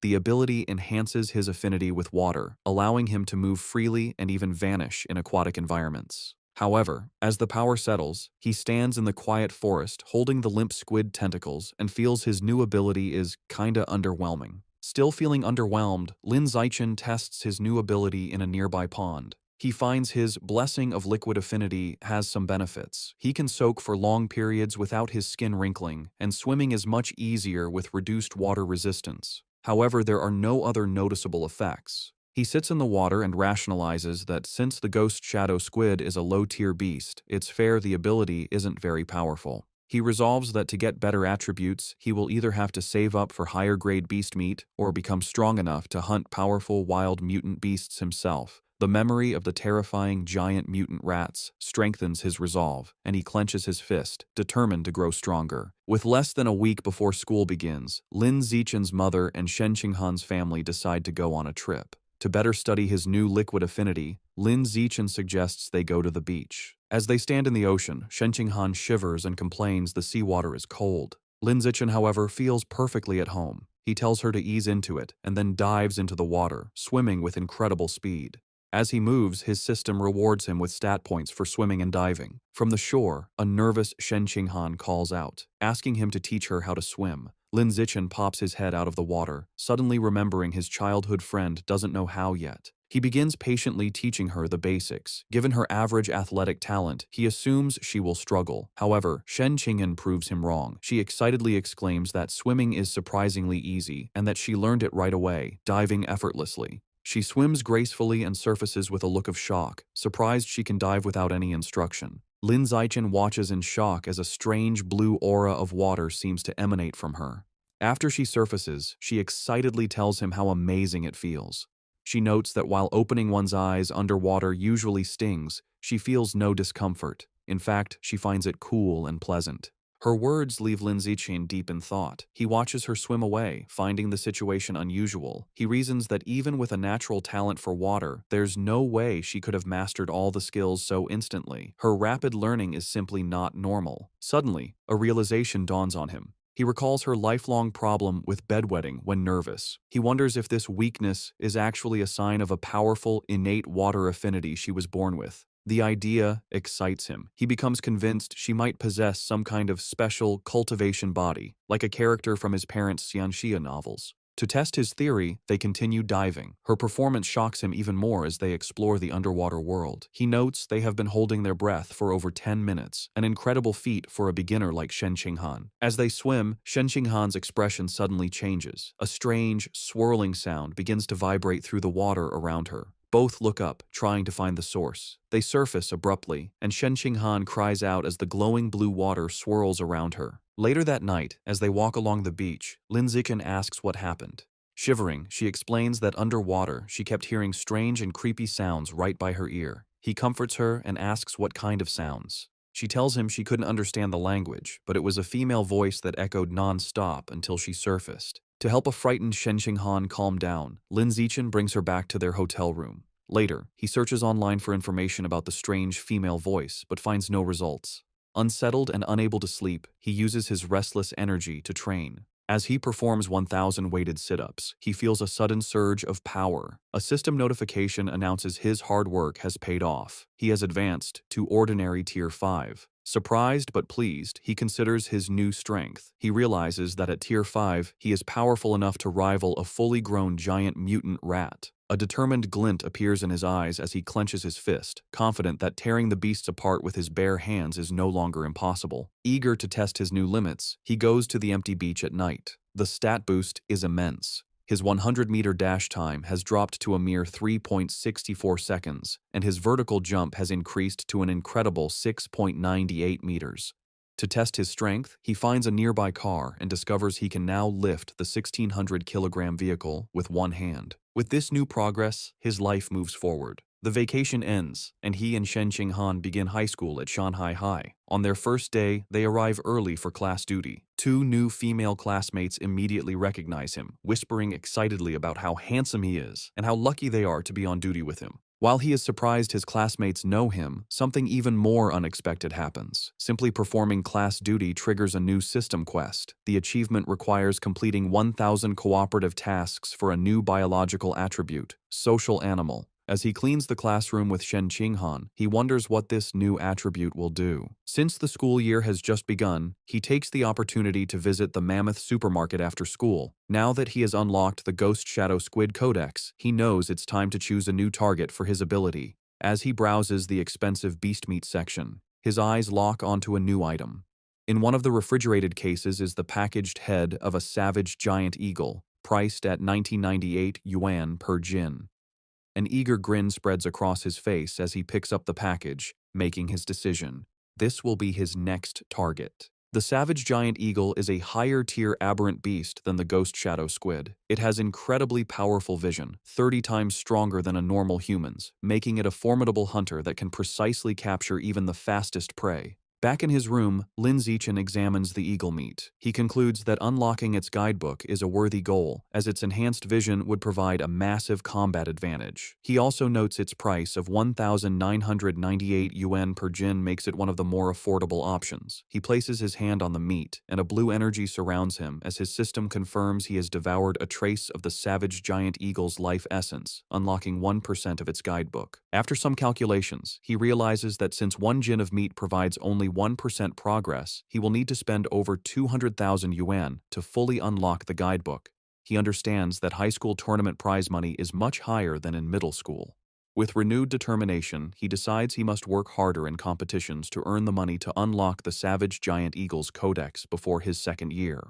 With the end of summer vacation, Lin Zichen's high school life at Shanghai High begins. On the first day, the teachers introduce themselves: the martial arts and homeroom teacher, the mechanical modification teacher, the gene fusion teacher, and the wilderness survival teacher. After their introductions, they ask the students to introduce themselves. Several students go first. A girl with long purple hair, Chu Yutong, says her specialty is in the arts. She is followed by an energetic pink-haired girl, Zhong Yijia, who shares her love for anime, cosplay, and sports. Next, a boy named Peng Huoguang says he likes to play video games at home. Soon, it is Shen Qinghan's turn. Being the center of attention makes her extremely nervous. With a blushing face, she manages to say her name is Shen Qinghan, that she enjoys drawing, and asks everyone for their future guidance. Finally, it is Lin Zichen's turn. His introduction is the shortest and most direct. He simply stands and states his name, asking for everyone's support. After introductions, time passes quickly. A new female classmate with brown hair approaches Shen Qinghan, who looks surprised. The girl asks Shen Qinghan for her entrance exam score. Shen Qinghan nervously replies that she scored 709 points, and then asks the new girl, Chu Rui, for her score.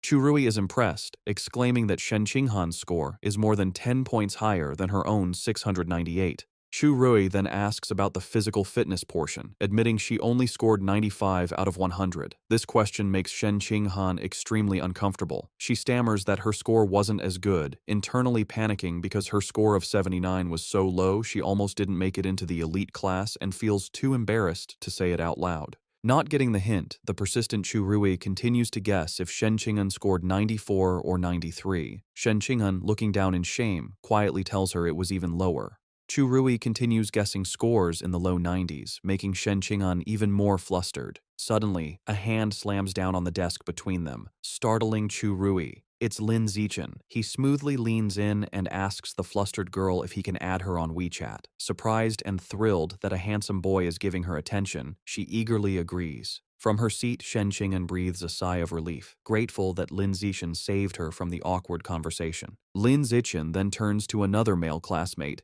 Hey Yu, and also asks to exchange contact information. After adding them, he creates a 4-person group chat. A system notification immediately confirms he has successfully created a group, completing another cooperative task. His progress for the social animal achievement is now at 2 out of 1,000. He reflects that this quest is surprisingly easy. After creating the group chat, the 4 new friends start to get to know each other. He Yu reveals he is from the neighboring Nanyuan city and comes from a prestigious martial arts family that runs a dojo. He even proudly mentions placing 8th in the Nanyuan City Youth Martial Arts competition. Chu Rui shares that her family owns a chain of clothing stores, making her wealthy. After Lin Zichen and Shen Qinghan also share their backgrounds, the 4 quickly become a close-knit group. Just as they are getting comfortable, He Yu asks the others to guess who the strongest student in their class is. Chu Rui immediately points to Lin Zichen, guessing it must be him since he was the top scorer on the entrance exam for their entire district. This shocks He Yu, who had no idea his new friend was so accomplished.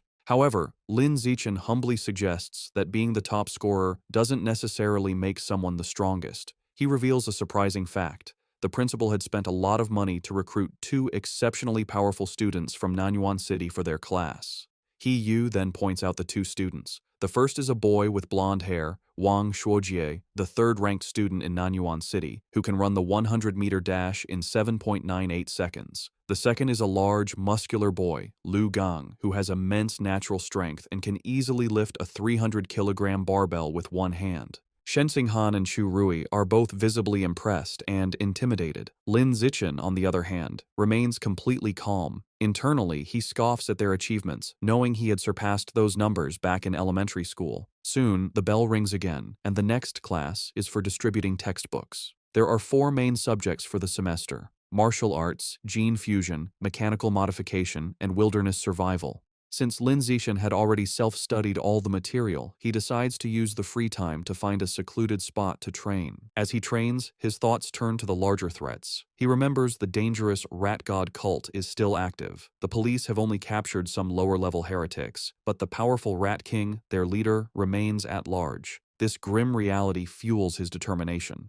He clenches his fist, resolving to increase his power as quickly as possible and reach at least Tier 6, a level he believes will be strong enough to confront even the Rat King. The first practical class is Wilderness Survival. The teacher, Xu Chungbei, gathers the students in a wooded area and asks if any know how to make a fire by drilling wood. He Yu mutters, "It's a useless skill." To everyone's surprise, both Wang Shuojie and Lu Gang step forward and successfully start fires using the primitive method. The teacher is impressed and asks how they learned. Lu Gang explains he learned at a summer camp, while Wang Shuojie says he taught himself by watching videos online. After they are done, Lin Zichen easily teaches the same technique to his own small group, and they quickly master it. Later, in martial arts class, the teacher, Yao Yuanfeng, announces he will teach them a special breathing and cultivation technique. Once again, Wang Shuojie and Lu Gang loudly declare they have already learned it, showing off for the class. Though their demonstration is a bit clumsy, they manage. Lin Zichen, who already knows these skills, decides to maintain his low profile. In this way, over a month passes uneventfully. One day in mechanical modification class, the teacher, Kai Yuanfei, announces a test to check their progress. To motivate them, he reveals cash prizes for the top 3, 888 yuan for first, 666 for second, and 333 for third.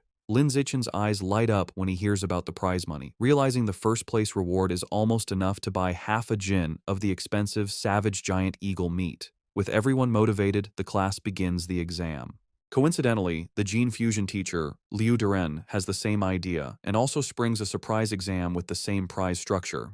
After the 2 difficult exams, the students are drained. He Yu collapses onto his desk, groaning. The other students complain about how difficult the questions were. One girl laments that she was hoping for a 90, but would be lucky to get a passing grade of 60. While everyone else complains, Wang Shuojie and Lu Gang begin to casually brag. Lu Gang asks Wang Shuojie how he did. Wang Shuojie confidently replies that he should score a 95, as he only struggled with the last part of the final question. Lu Gang nonchalantly agrees, stating he is in the same boat and also expects a 95. Listening Listening to their arrogant exchange, Yu glares at them, clenching his fists in fury and thinking about how badly he wants to punch them. The teacher announces the results of the mechanical augmentation test. He reads the scores, revealing that Guo Yunling received 52 points, while Shen Qinghan passed with 61. Shen Qinghan excitedly tells Lin Zichen she passed, and he congratulates her on her hard work. The teacher continues, announcing, Yu scored an impressive 88 points. His friends praise him, and he humbly replies he was just lucky, promising to treat them to a meal with his third-place prize of 333 yuan. Next, the teacher confirms Lu Gang and Wang Shuojie both scored 95 just as they predicted, complimenting them for being only one question away from a perfect score. Wang Shuojie confidently claims that with 10 more minutes, he could have solved the final problem, and Lu Gang agrees. Listening to them brag, Yu is frustrated, but comforts himself with the thought that third place is still his. However, the teacher then reveals a shocking result. Despite the test's difficulty, one student achieved a perfect score, Lin Zichen, with 100 points. Wang Shuojie and Lu Gang are stunned, shouting the result is absurd. The rest of the class erupts in cheers. Even a defeated Yu joins in. Recognizing Lin Zichen is on another level, Shen Qinghan and Chu Rui celebrate his victory as the glory of Shanghai. Ignoring the praise, Lin Zichen's focus is on the prize. He raises his hand and asks Teacher Kai when the 888 yuan prize for first place will be distributed. The teacher promises to send it later, internally finding Lin Zichen's intense focus on money strange. An hour later, the gene fusion exam results are announced. The teacher, Kai Yuanfei, reads the scores. This time, the non-Yuan duo did not perform as well. Lu Gang scored 81 and Wang Shuojie 83. Though still good scores, they are clearly disappointed. In contrast, Shen Qinghan achieves an excellent 78, placing her in the top 5, and she celebrates with Chu Rui. To the shock of his classmates, Lin Zichen once again secures a perfect score, effortlessly winning another prize. This second crushing victory deals a huge blow to the confidence of Yu, Wang Shuojie, and Lu Gang, who are left demoralized. Unable to accept their defeat, Wang Shuojie and Lu Gang question how anyone could get full marks on such a difficult test, openly suggesting Lin Zichen must have known the answers in advance. The teacher, Kai Yuanfei, immediately shuts down their accusation, stating firmly that it is impossible. He explains that he personally designed every question, and the answers are not available online, making cheating impossible. The two are left speechless. Their classmates are not so kind. Yu and Chu Rui laugh, mocking Wang Shuojie and Lu Gang for being sore losers. Yu calls them a disgrace to Nanyuan City, and Chu Rui adds that uncultured, ugly people always cause the most trouble. After lunch, the practical exam for wilderness survival begins. The teacher, Xu Chengbei, explains the rewards are the same, with cash prizes for the top 3. The exam has 3 parts: climbing, swimming, and making fire by friction. Having been beaten in the academic tests, Wang Shuojie tells Lu Gang they must redeem themselves in the practical exams. Lu Gang agrees, and both glare at Lin Zichen, vowing to crush him and wash away their shame. The exam begins with climbing, where speed determines the winner. As expected, Lin Zichen's superior physical abilities allow him to easily dominate. He scales the rock wall with incredible speed, leaving the Nanyuan duo far behind to secure first place. The tree climbing event ends the same. Lin Zichen again takes first, while a defeated Wang Shuojie complains he couldn't even see his shadow. While Lin Zichen excels, he notes his real concern is for Shen Qinghan. As he expected, she struggles with the climbing and finishes last. However, he isn't worried, knowing her true talent is in the water and confident she will regain her confidence during the swimming segment. Next is the fire-starting segment. With his eyes on the prize money, Lin Zichen knows he must continue to crush the Nanyuan duo. He starts the task with intense focus and speed, successfully creating a fire in just 58 seconds. Wang Shuojie and Lu Gang watch in utter disbelief, wondering how he can be so fast at everything, bewildered by his insane hand speed. The final part of the wilderness survival exam was swimming. This time it was Shen Qinghan's turn to shine. Tapping into her natural affinity for water, she swam with incredible speed, easily crushing the Nanyuan duo and delivering another heavy blow to their shattered confidence. Wang Shuojie was left in disbelief, unable to understand how Shen Qinghan could suddenly exhibit such explosive power in the water, concluding he must be hallucinating. After the exam, a defeated Wang Shuojie and Lu Gang were completely silent for a long time. However, their silence only lasted through lunch. In the afternoon, the final exam for martial arts began. The teacher, Yao Yuanfeng, announced it was time to test their progress with a sparring competition. The top 3 would receive prizes, motivating the class. For Wang Shuojie and Lu Gang, this reignited their hope. Filled with determination, they resolved to reclaim their pride. They reasoned this was martial arts class, where physical fitness and combat technique truly mattered. They believed if Lin Zichen was weak in martial arts, his other scores were meaningless. Before sparring, the teacher had everyone do a physical test as a warm-up, measuring their 100-meter sprint, one-hand barbell lift, and vertical jump. Lin Zichen, holding back to avoid being too flashy, still gave an incredible performance. He ran the 100-meter dash in 7.78 seconds and lifted a 330-kilogram barbell with one hand. His vertical jump was 2.18 meters, and he easily took first in all 3 events, making sure to only slightly beat the Nanyuan duo. They were once again left in utter shock. Wang Shuojie couldn't understand how Lin Zichen could be faster, while Lu Gang was baffled by how someone who didn't look muscular could be so strong. Trying to rally, Wang Shuojie reminded Lu Gang that failing the physical test didn't mean they would lose in sparring, as real combat also required technique. They convinced themselves their superior technique gave them a chance. After the test, everyone moved to the dueling area for the sparring matches. Eager to complete his survival of the fittest achievement, Lin Zichen stepped into the ring first. However, after his overwhelming display, no one dared to challenge him. Even Wang Shuojie and Lu Gang held back to observe first. Seeing the stalemate, the teacher intervened. He called out a student named Lu Wei and ordered him to spar with Lin Zichen.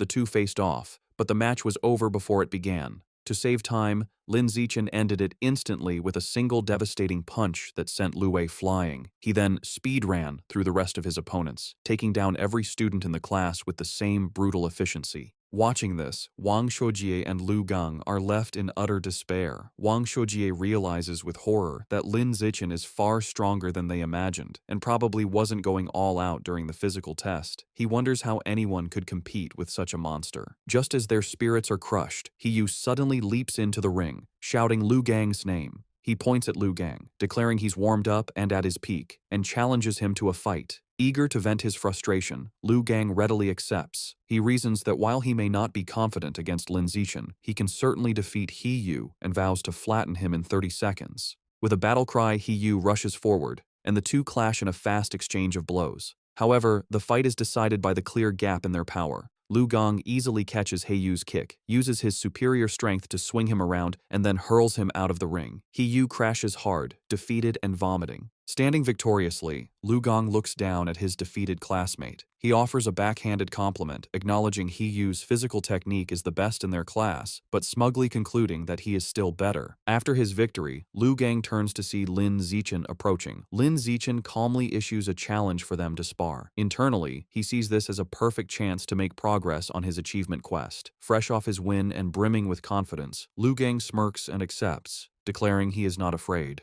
Lu Gang immediately goes on the offensive with a powerful punch. However, the gap in their abilities is apparent. Lin Zichen moves with blinding speed, effortlessly dodging the attack and leaving afterimages. Before Lu Gang can register what happened, Lin Zichen counters with a swift kick. The powerful blow connects squarely with Lu Gang's back, and he is sent flying out of the ring, defeated in a single blow. With both Nanyuan duo members utterly defeated, the other students begin to taunt the last one standing. They shout at Wang Shuojie, asking if he's going to avenge his fallen bro, and telling him the pride of Nanyuan now rests entirely on his shoulders. They jeer, telling him not to chicken out. Annoyed, Wang Shuojie snaps at the crowd to shut up, claiming he was already planning to fight. He rushes into the ring to face Lin Zichen. As he stands before his overwhelmingly powerful opponent, he steels his resolve, telling himself that what is meant to come will come, and he must find a way to defeat him. Determined to win, Wang Shuojie shouts that he's going all out and rushes at Lin Zichen with a furious attack. However, his effort is futile. Lin Zichen effortlessly stops the punch with one hand and counters with a single devastating blow that sends Wang Shuojie flying upside down. He crashes hard onto the gym floor, knocked out and foaming at the mouth, defeated as easily as everyone else. With the Nanyuan duo taken care of, Lin Zichen proceeds to systematically take down the rest of the boys in the class one after another with the same effortless efficiency. After defeating all the male students, he checks his system. He notes that according to the survival of the fittest achievement rules, defeating the same person multiple times only counts once. This means his only remaining opponents in the class are the girls.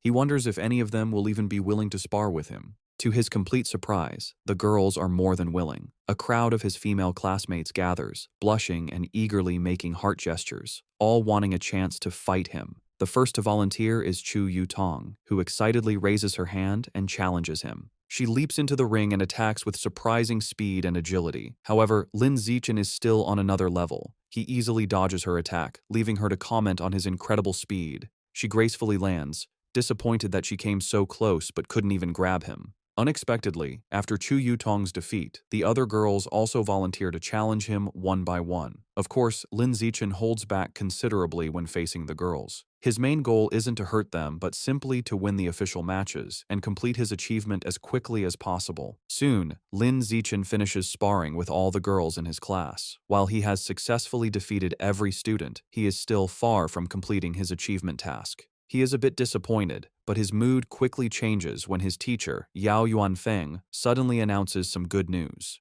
The teacher praises the class and tells them that as elite students, they must learn to challenge those above them. He then announces that in 1 month, their class will challenge the strongest regular class in the second year, and he expects them to be ready. Lin Zichen, who was just feeling frustrated about the lack of opponents to speed up his survival of the fittest achievement, is overjoyed. A new match has been delivered right to his door, a true blessing. After the teacher dismisses the class, a newly humbled Lu Gang approaches Lin Zichen. He admits he had underestimated the school and declares that from now on, he will consider Lin Zichen his rival for the next 3 years. Lin Zichen realizes that with the teacher's plan to constantly challenge other classes, completing his achievement within a year might not be impossible. Wang Shuojie also confronts him, vowing to wash away the humiliation of his defeat before they graduate. Lin Zichen, however, is more focused on the practical benefits. He calculates that he has earned over 3,000 yuan from the exam prizes alone. This excites him, as he can now use this money to buy more beast meat. He clenches his fist, completely ignoring the non-yuan duo, who are left fuming at his arrogant dismissal. That night, back in his room, he considers his financial situation. Although he earned some money from the rewards, it is still far from enough to buy all the beast meat he needs. To earn more money, he decides to follow in his parents' footsteps and registers as a web novel author, beginning his writing journey. Thanks to his celestial root of wisdom, his writing is exceptional. The next morning, he finds a contract invitation from the Yuiwen platform in his messages. After signing the contract, a piece of news from that very day catches his eye. The report is about a terrifying incident just 2 hours ago. A giant mutant rat had attacked a frozen meat-cold storage facility on the outskirts of the city. The news report details the horrific attack. The mutant rat was over 5 meters long and so powerful that it bit a responding cyborg in half. In a final, desperate act, the captured cyborg activated its hidden backup energy core to self-destruct, taking the enemy with it. The resulting explosion was massive, blowing the giant mutant rat to pieces on the spot. Reading the news, Lin Zichen is horrified. He stares at an image of a monstrous rat, wondering with growing dread how many more of these giant mutant rats are hidden in Shanghai City. He also questions where such enormous creatures could possibly be hiding. The day of the sparring session against the strongest regular class of the second year arrives, and the students gather at the Shanghai High Gymnasium. Before the match, the teacher, Yao Yuanfeng, holds a strategy meeting with his top fighters. He warns them that while their top fighters are strong, the opposing class is stronger overall and will likely use defensive tactics to wear them down. He orders them to finish their fights as quickly as possible. The moment the meeting is over, Lin Zichen rushes towards the ring, eager to defeat as many new opponents as possible to complete his survival of the fittest achievement. He volunteers to go first. His opponent, a tall girl with long blonde hair from the second-year class, steps into the ring. Seeing who she's up against, she immediately complains to her teacher, pointing out that the elite class has sent their strongest fighter out first. She claims she is the weakest student in her own class, and questions how she is supposed to fight him. Hearing this, teacher Yao Yuanfeng storms over to the opposing teacher, an older man he calls Brother Feng. He angrily accuses him of breaking the unspoken rules of class sparring, which dictate that the weakest students should fight first. He demands to know why the other teacher sent his strongest student to fight in the first match. To settle the dispute, teacher Yao orders Lin Zichen down from the stage, telling him he can go later and to let the weaker students go first. Lin Zichen reluctantly agrees and steps down. The teacher then points to Zhong Yijia and tells her to go first, but she is caught off guard and protests that she isn't ready. Seeing an opportunity, Shen Qinghan steps forward. She volunteers to fight, telling teacher Yao that since she is the weakest, she should be the one to go first. Shen Qinghan nervously enters the ring to face the tall blonde girl, clearly intimidated.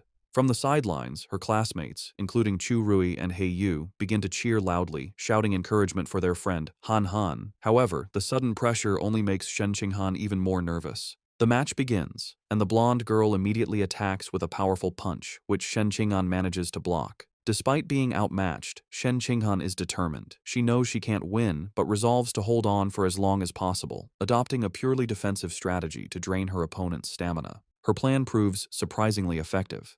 3 minutes later, the blonde girl is breathing heavily. Surprised by Shen Qinghan's endurance, she realizes that if the fight continues, she will run out of stamina and decides she must finish the match quickly. She rushes forward with a final decisive punch. The blow lands, and Shen Qinghan is knocked to the ground, defeated. As she gets back on her feet, she is visibly embarrassed. The teacher, Yao Yuanfeng, praises her performance. He gives her a thumbs up, telling her she did great and that her defensive strategy was very smart. Lin Zichen also comforts her, patting her head gently. He tells her she did well, lasting over 3 minutes against a senior with an extra year of training, and that she has made big progress. Reassured, Shen Qinghan looks up at him with a happy smile. Following Shen Qinghan's defeat, another female classmate with brown hair from the elite class steps into the ring.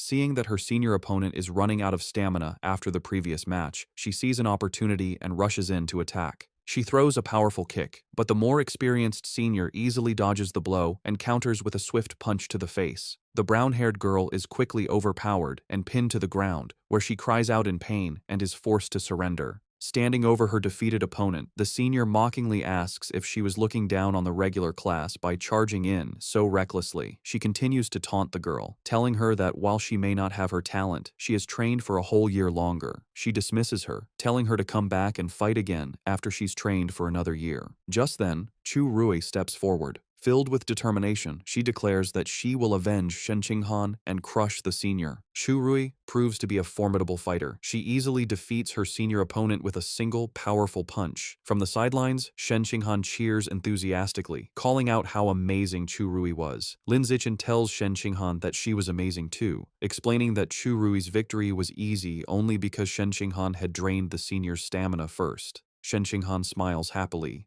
2 hours later, the sparring session continues, and the elite class has evened the score. Teacher Yao Yuanfeng approaches the second-year teacher, Brother Feng, and taunts him, pointing out that his class only has 4 fighters left and that he is confident his class will win the bet. However, he then turns to his students and warns them not to get complacent. He declares that the true strength of their class lies with their 4 top fighters, Lin Zichen, Wang Shuojie, Lu Gong, and He Yu. The real showdown is just beginning. Following his teacher's declaration, He Yu is ordered to go up next. He cracks his knuckles with a determined look and enters the ring with a dramatic, ground-pounding pose. He strikes a fighting stance and theatrically asks his senior opponent if he is prepared to face his fists, which he claims are thirsty for battle. The senior, a boy with brown hair, smirks and tells He Yu not to be so childish and overly dramatic. Annoyed, He Yu immediately attacks with a swift kick, sending the senior crashing to the ground in defeat. Standing over his fallen opponent, He Yu mocks him, questioning where he got the confidence to act so tough with such a low skill level and calling him trash. Just as He Yu celebrates his victory, another, more formidable senior with purple-tinged hair stomps into the ring. He glares at He Yu, calling him arrogant for his taunts. The senior immediately lunges with a powerful punch, vowing to teach his junior opponent some intensity. To the senior's shock, He Yu moves with incredible speed, effortlessly dodging the attack. He Yu then counters with a powerful kick that sends the senior flying, knocking him out. Seeing his impressive victory, Chu Rui and Shen Qinghan erupt in cheers, shouting encouragement for He Yu. Fueled by his success, He Yu goes on an incredible winning streak, defeating several more opponents in quick succession. After taking down 5 consecutive fighters, He Yu stands exhausted, breathing heavily. Despite his fatigue, he puts on a brave face and defiantly shouts for the next opponent, boasting he can still take on 10 more. However, it's clear he is running out of stamina. His impressive run ends when he is defeated by his sixth opponent. With He Yu eliminated, the situation looks dire for the elite class. They are now down to their last 3 fighters, while the second-year class still has 13 members remaining. With He Yu defeated, Wang Shuojie is next. He unleashes his full power, going on an incredible winning streak and single-handedly defeating 10 opponents in a flurry of furious kicks and punches. However, the long series of battles takes its toll. During his 11th match, Wang Shuojie finally runs out of stamina and is defeated. Following him is Lu Gang, who quickly dispatches 2 more of the opposing team's top fighters in less than 10 minutes. With their opponents now down to their last fighter, teacher Yao Yuanfeng smugly suggests that the second-year teacher, Brother Feng, should just surrender.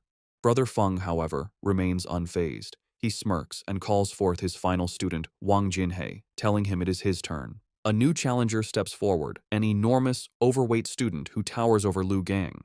Despite his opponent's intimidating size, Lu Gang is not impressed. Dismissing him as just a slightly larger fatty, he rushes into attack, confident he can beat him. He lands a powerful punch on Wang Jinhei's massive belly, but to his shock, the blow has no effect. He feels as if he just punched solid rubber. He tries again, unleashing a rapid barrage of punches, but all his attacks are harmlessly absorbed by his opponent's thick layer of fat.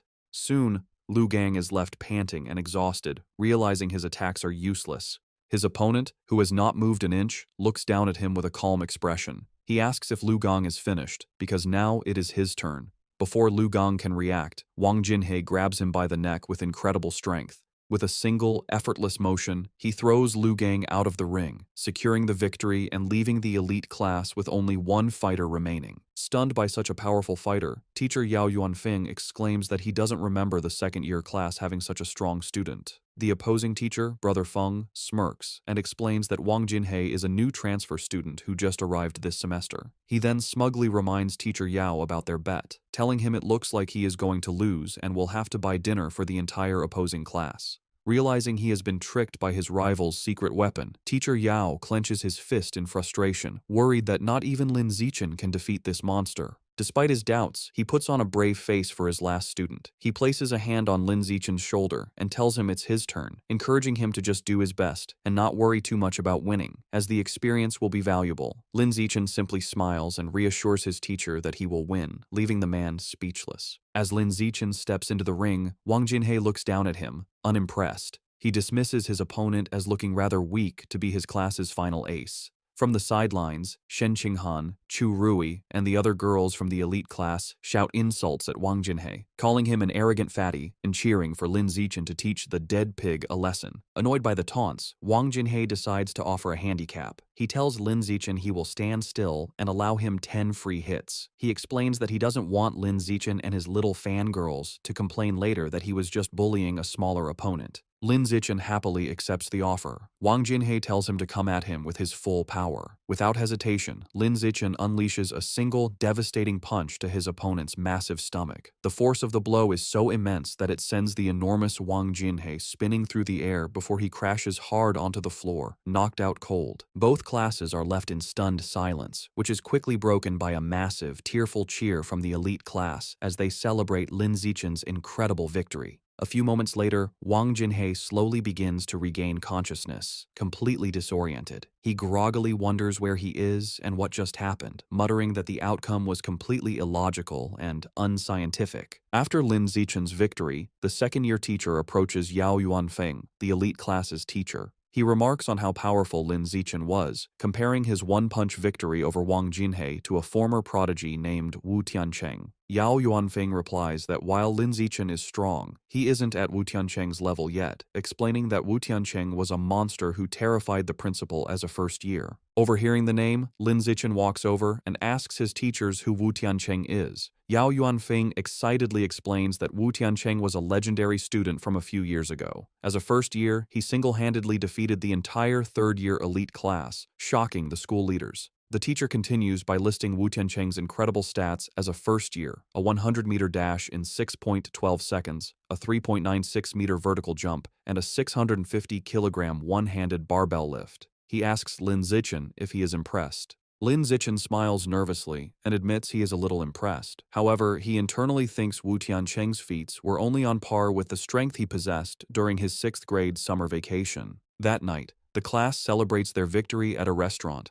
Teacher Yao Yuanfeng holds up a soda for a toast. He joyfully announces that because Lin Zichen secured their win, the second-year teacher had to honor their bet and pay for everyone's feast. The entire class raises their glasses, cheering for Lin Zichen's performance. During dinner, Lin Zichen is surrounded by his classmates, including He Yu and Chu Rui, now famous in school. They are all eager to know his training secrets and add him on WeChat. Lin Zichen finds this new attention a bit strange. Amidst the chaos, he observes that Shen Qinghan hasn't changed. Worried he won't be able to eat, she quietly puts food on his plate. During the celebration, Shen Qinghan suddenly gets a shocked expression. Looking flustered, she quickly tells Lin Zichen she needs to go to the restroom and rushes away. As she leaves, Lin Zichen notes that while some things change, her urge to pee when nervous or excited has remained the same. In the restroom, 2 of their female classmates are gossiping. One complains about how Shen Qinghan fawns over Lin Zichen like a maid, always pouring his drinks and peeling his shrimp. The other agrees, questioning how someone with Shen Qinghan's lack of strength could have gotten into the elite class if not for being his sycophant. She cruelly adds that their relationship won't last, as the difference in their abilities is destined to drive them apart. Unseen, Shen Qinghan overhears their entire conversation and is visibly hurt.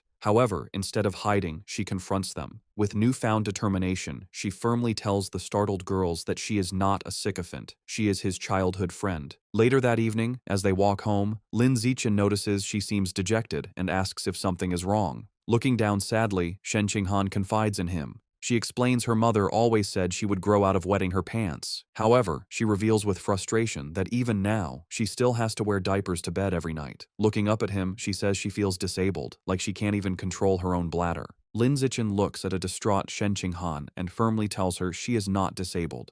He gently places his hands on her shoulders to comfort her, explaining that her inability to control her bladder is actually a superpower that hasn't fully developed yet. Shen Qinghan looks up with wide, hopeful eyes, questioning if it's really a superpower. Lin Zichen confirms it, telling her that her natural talent in the water is a manifestation of this power. Intrigued, Shen Qinghan asks if his own amazing abilities are also because he has a superpower. Lin Zichen confidently replies that yes, just like her, he also has a superpower. Excited by the idea, Shen Qinghan wonders what kind of power she might have. Lin Zichen reassures her it will definitely be a very powerful one. However, their path is blocked. A special team in protective gear is cordoning off a building, and an officer with a megaphone instructs the public to stay back while they exterminate rats. Their attention is drawn to the chaos inside. A man in an apron frantically swings a broom at a swarm of large rats, trying to fend off the exterminators. He screams at the officers to stop, pleading with them not to kill his brothers. His face twists in agony and rage as he continues to scream. Consumed by fury, the man charges at the officers, yelling that he will fight them to the death. Watching the scene, Shen Qinghan asks Lin Zichen if the man has gone crazy. Lin Zichen agrees, suggesting he might be mentally ill, though he finds the situation pitiful. He tells her that's just how some people are and that they should go home. Later that night, at Lin Zichen's house, he and his parents are watching a troubling news report. The anchor announces that a young female teacher went missing last week and is still not found. His mother, Zhang Wangshan, expresses her alarm, noting this is the 4th young woman to disappear this month. His father, Lin Yansheng, corrects her, stating it is the 5th. The report continues, showing photos of the missing women, all young and attractive. It issues a public warning for young women to avoid going out alone at night. Worried, Zhang Wangshan tells her son he must not let Shen Qinghan go anywhere by herself. Lin Zichen smiles and promises to look after her. Meanwhile, at a public security office in Shanghai City, the man from the market has been taken into custody. A doctor in a lab coat is speaking with a police officer. The officer asks for the doctor's opinion, wondering if the man is mentally ill. The doctor replies he isn't certain, explaining that he has tried to communicate with the suspect, but the man has remained completely silent. The officer finds this strange, saying the man was screaming non-stop at the market earlier. Suddenly, the officer's eyes widen with a terrifying realization. Both he and the doctor whip their heads around to look at the man, who is now hunched over, surrounded by a dark, menacing aura. Before their horrified eyes, the man begins to transform, mutating into a monstrous, giant, aberrant rat. As the creature grows, the terrified officer screams into his radio, frantically calling for backup and requesting a cyborg team, yelling that the person in the interrogation room is turning into a giant, aberrant beast. The giant, aberrant rat rampages.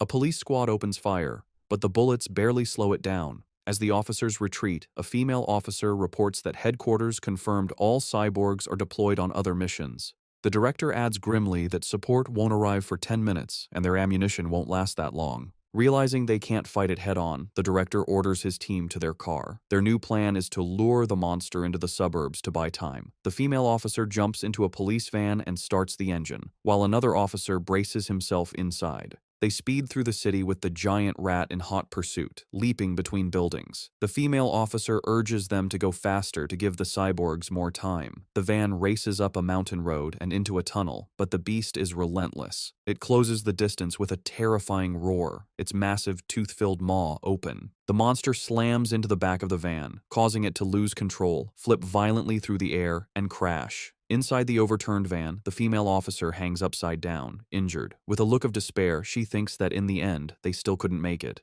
Just as the giant aberrant rat roars in triumph over the wrecked van, a massive explosion engulfs it. Help has arrived. A female cyborg with short purple hair and sleek armor. Hovering in the air, she locks on and unleashes a barrage of powerful purple missiles. The projectiles slam into the monster, creating a series of fiery explosions as she gives the command to kill. After the smoke clears, the cyborg lands on the crater-filled road. She finds a large tunnel and realizes the rat escaped by digging its way out, noting the beasts seem to be getting smarter. However, she sees shredded flesh and blood on the ground and concludes the creature is seriously injured and couldn't have gotten far.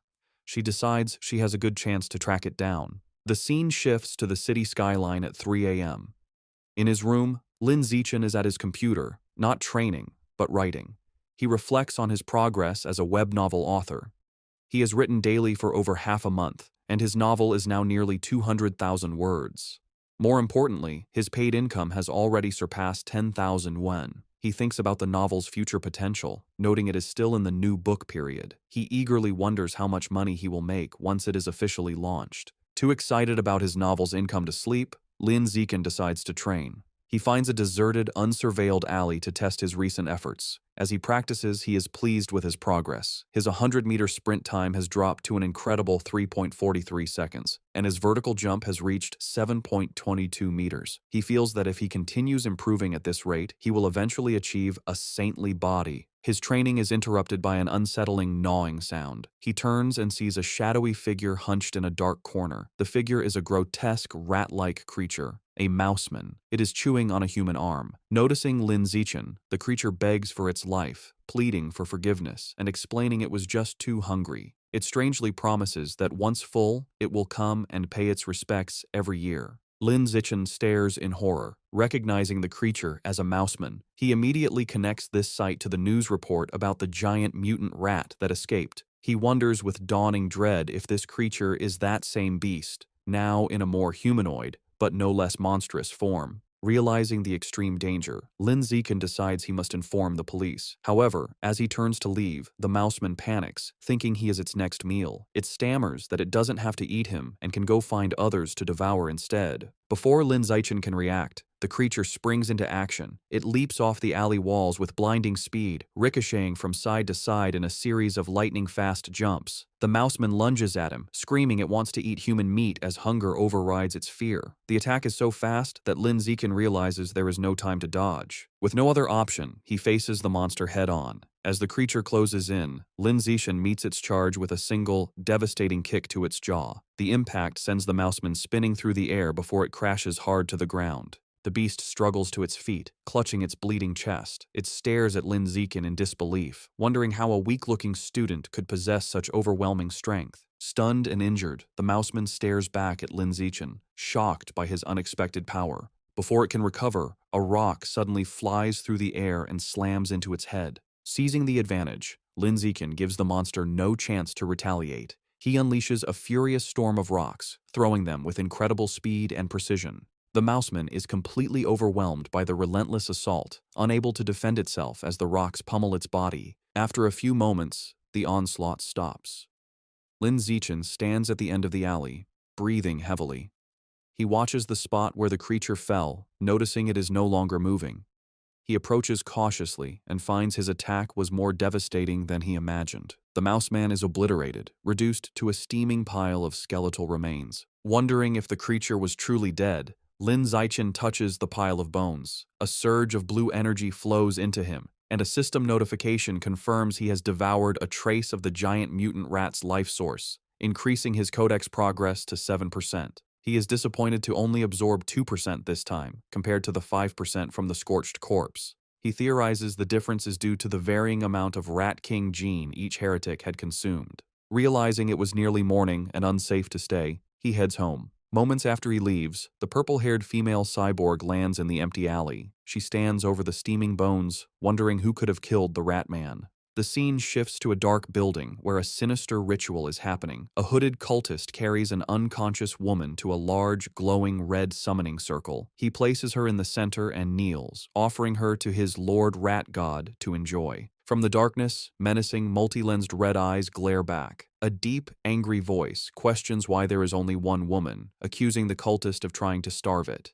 The voice complains the offering isn't even a mouthful and threatens to make the cultist part of the sacrifice. The cultist prostrates himself in terror, desperately begging to explain. Still on the floor, the terrified cultist explains that young women have become cautious lately, rarely going out at night and always traveling in groups, making them hard to capture. The massive, shadowy rat god looms over him, its deep voice commanding that if women are too difficult, he should catch young men instead. The cultist immediately agrees. Suddenly, a large, bloody chunk of raw meat is thrown onto the floor. The cultist greedily grabs it and begins to devour it raw, thanking his Lord Rat God for the blessing. As he eats, the ritual reaches its gruesome climax. Massive red tentacles emerge from the summoning circle, wrapping around the unconscious woman and lifting her into the air. The monstrous, multi-eyed maw of the rat god opens wide and devours her whole. Sounds of chewing and crunching echo through the building. After its meal, the Lord Rat God gives one final, chilling order. It tells the cultist not to capture ordinary people next time, complaining their meat is too bitter.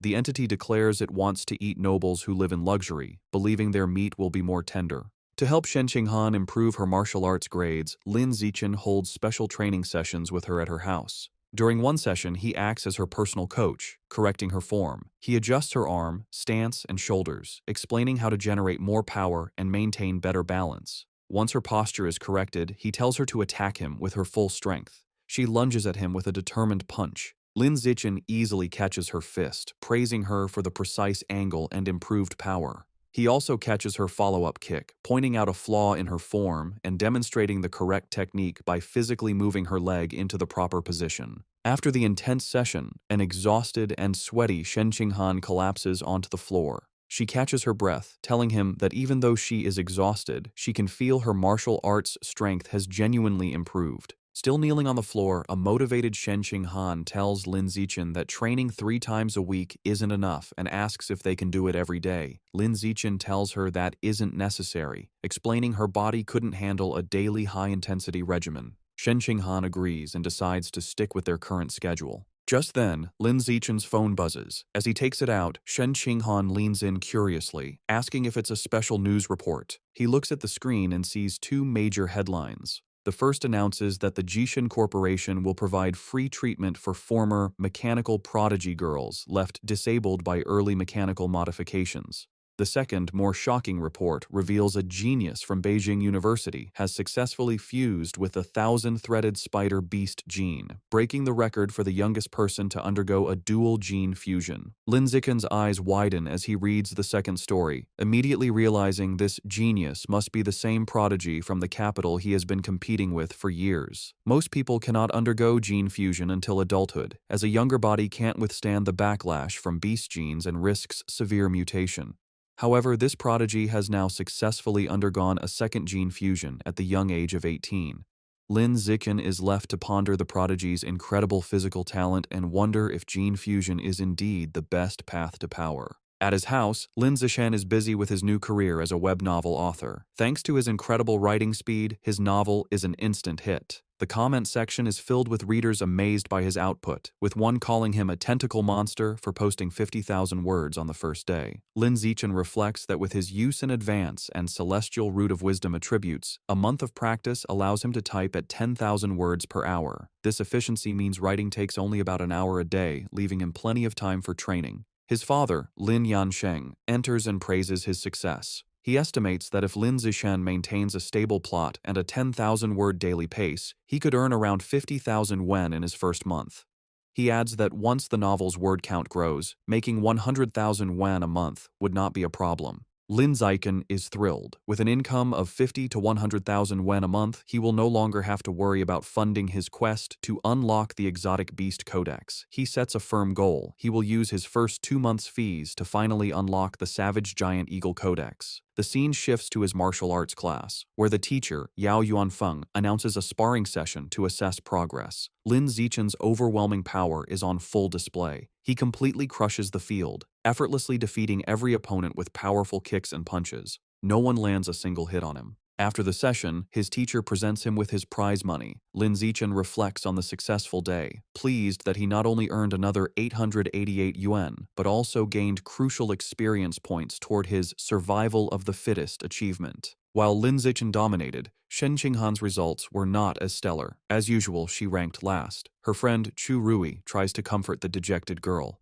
However, her training with Lin Zichen has clearly paid off. She now has the ability to fight back. A flashback shows her previous match against Wen Yuntong, the second worst student in the class, where she was defeated in under 3 seconds. This time, Shen Qinghan held her ground for nearly 3 minutes. More impressively, she actively traded blows, landing several punches and kicks. Her martial arts teacher, Yao Yuanfeng, was very impressed by her progress. He praised her hard work and encouraged her to keep it up. With the sparring session concluded, the teacher gathered the class and made a new announcement. He declared that in 1 month, their class would challenge the elite class of the second years, setting an ambitious goal for them to take down every student except for their top 3 fighters. The class roared back in confident agreement. The teacher was pleased with their fighting spirit. A month passes quickly. Lin Zichen's web novel has been a massive success, and he checks his bank account to see a balance of 89,000 wen. With his new funds, he immediately heads to the supermarket to finally buy the beast meat he needs. He tells the female employee at the counter he would like to purchase some savage giant eagle meat.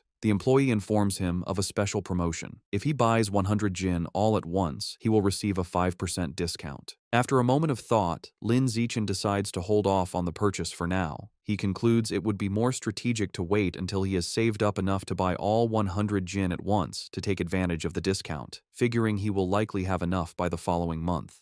The next day at school, Shen Qinghan excitedly tells Lin Zichen the cafeteria has a new stir-fry counter, and she has heard the chef's dishes are delicious. He agrees to go with her. They arrive at the counter, where several chefs are busy, and both are impressed by the amazing aroma. After getting their food, they sit down at a table. Lin Zichen comments that it was a good thing they arrived early, as a long line has already formed. Their meal is interrupted by a loud argument in the line. One student accuses another of cutting, but the second claims his desk mate was saving his spot. The argument escalates, with the first student insisting saving a spot is still cutting, and the second becoming defiant. Shen Qinghan recognizes one of the voices and points out to Lin Zichen that their friend, He Yu, is the one arguing. She asks if they should check on him. Lin Zichen glances over and calmly tells her it probably isn't necessary, observing that He Yu has an aggressive presence and seems to have already scared the other guy off. Lin Zichen's assumption is incorrect. The student He Yu was arguing with stands his ground, looking down at He Yu with a condescending expression and calling him a punk. He Yu finds himself surrounded as the student is joined by his friends. The leader of the group asks He Yu what his deal is. One of the other bullies smugly states they have no deal. They are simply cutting in line. Enraged, He Yu yells at them to get to the back of the line. He is shocked by their audacity and realizes he is outnumbered. Despite this, He Yu tries to hold them back, spreading his arms to block them. He wonders why no one in the crowded cafeteria is stepping in. From their table, Shen Qinghan watches with concern, pointing out to Lin Zichen that their friend He Yu is being bullied. Just as the bullies are about to push past He Yu, a hand clamps down on the leader's shoulder. It is Lin Zichen, his face shadowed and intimidating. He calmly tells the student to please line up properly. The bully turns around and confronts Lin Zikan with a smirk, defiantly asking what he can possibly do about it if he refuses. Instead of escalating the fight physically, Lin Zikan responds with a sly grin. He pulls out his phone and coolly informs the bully that he will report him. The bully leader scoffs at the threat, calling reporting shameful. With He-yu smirking beside him, Lin Zichen coolly retorts that he finds cutting in line even more shameful. Unwilling to be reported, the group of bullies gives up and walks away in frustration. The scene shifts to a luxurious villa in a wealthy district of Shanghai City, where the rat god cult is holding a secret meeting. Their leader, a man in a black hooded robe, sits on a throne-like chair and addresses his followers. He announces that one of their members, Sha Qiang, is dead, explaining that he went crazy at the market and was killed after provoking the security squad. Another cultist mutters that it is good riddance. The leader then introduces a new young man who will be taking Sha Qiang's place. He relays a new, chilling order from their Lord Rat God.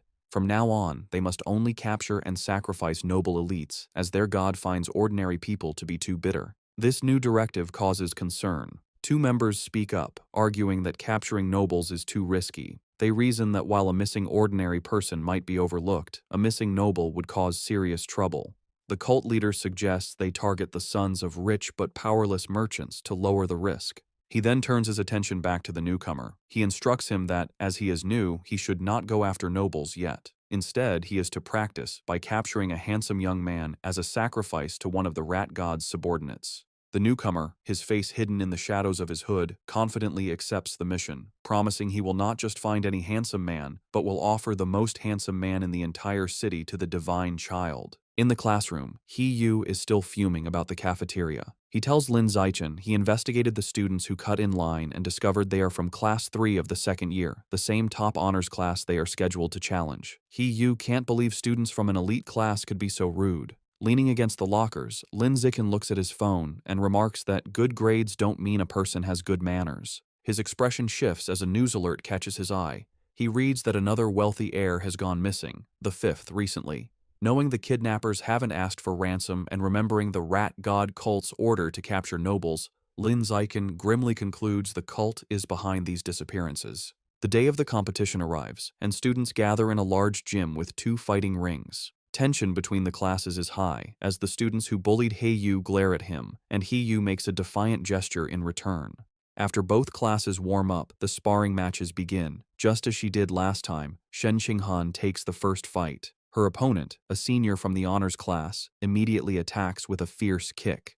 Shen Qinghan blocks the strike, but the senior's power is too great. Her defense is broken, and she is knocked to the ground, defeated. The senior is formidable, as other first-year girls, including Chu Rui, are also swiftly defeated one by one without landing a single hit. The first year's losing streak is broken when a muscular, short-haired girl defeats the senior with a powerful kick. However, this victory is short-lived. The next senior, a girl with long red hair, immediately seizes control. She is an overwhelming opponent, defeating 9 first-year students in a row in less than 10 minutes, including 3 boys. The first-year class is now down to its last 4 fighters: Lin Zichen, Wang Xiujie, Lu Gang, and He-yu. The situation is bleak, as the second-year honors class has only lost 5 students, all girls. A staggering 36 of their students, none of them boys, have yet to fight. Their teacher, Yao Yuanfeng, clenches his fist, feeling the gap in strength is hopeless. With limited options, Yao Yuanfeng tells He-yu it is his turn, asking if he can take out the 6 remaining girls on the opposing team.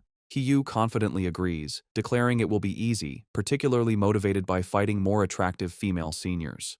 True to his word, He-yu handles the matches with ease and successfully knocks all 6 remaining girls out of the ring. With the female fighters defeated, the second-year class's first male student enters the ring with a threatening stomp. He strikes a menacing pose and asks He-yu if he is ready to die. He-yu retorts that his opponent has no manners. Recognizing the student as a bully from the cafeteria, He-yu believes he's a pushover and sees a perfect chance for revenge. He-yu's confidence is misplaced as the bully rushes him with surprising speed. Before He-yu can react, the senior lands a powerful punch to his stomach. He-yu collapses to his knees, stunned. The bully taunts him for being weak and tells him to admit defeat. Enraged, He-yu struggles to his feet and throws a punch, but his opponent easily dodges and counters with a swift kick that sends He-yu flying out of the ring, defeated. Lying on the ground, He-yu realizes with pain that his opponent's strength is far from the lowest among the boys, and curses himself for letting his guard down. Having defeated He Yu, the senior bully turns to Lin Zichen, who is standing by the ring. He mockingly asks if Lin Zichen still wants to medal and challenges him to a fight. Lin Zichen gracefully leaps into the ring, internally noting that he was hoping for this chance. His classmates erupt in cheers, shouting for their brother Chen to crush his opponent and avenge He Yu for his shameful behavior.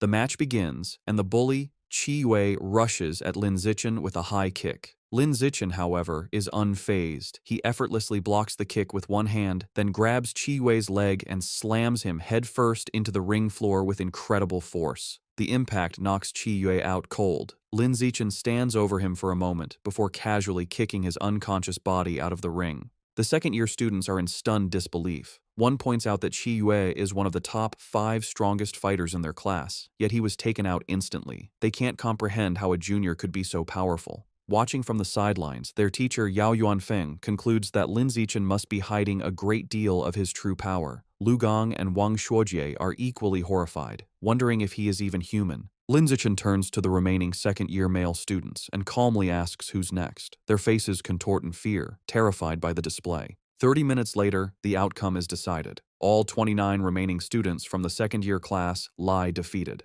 Standing over the last opponent, Lin Zichen wonders about his progress toward his survival of the fittest achievement. A system notification informs him his total count of opponents eliminated is now 119 out of 1,000. He looks at the number with disappointment, realizing the progress is far too slow. He reflects that in every class sparring session, he is always the last to fight, and he decides this slow pace cannot continue. Concluding his strength has far surpassed the high school level, he sees no reason to follow their rules anymore and resolves to make the rules himself. The following Monday, a shocked shout is heard from the principal's office. Inside, the principal of Shanghai High stares at Lin Zichen in disbelief, asking if he truly wants to hold a personal challenge match with rewards. Lin Zichen confirms his request, boldly stating that he wants to challenge the entire school. In her office, the principal of Shanghai High presses her hand to her forehead, bewildered. She asks Lin Zichen if he is serious about challenging the entire student body as a first year. He confirms his intentions and asks her to come to the gym, promising to prove he has the necessary strength. Later, they arrive at the empty gym. The principal crosses her arms and asks why he brought her there so late. As he removes his school jacket, revealing his muscular build, he confidently tells her he is there to show his true power. The principal, flustered, momentarily misinterprets his intentions and tries to stop him. However, Lin Zichen walks over to a heavy barbell and grips it. To her astonishment, he lifts the massive 700-kilogram barbell into the air with one hand, holding it effortlessly.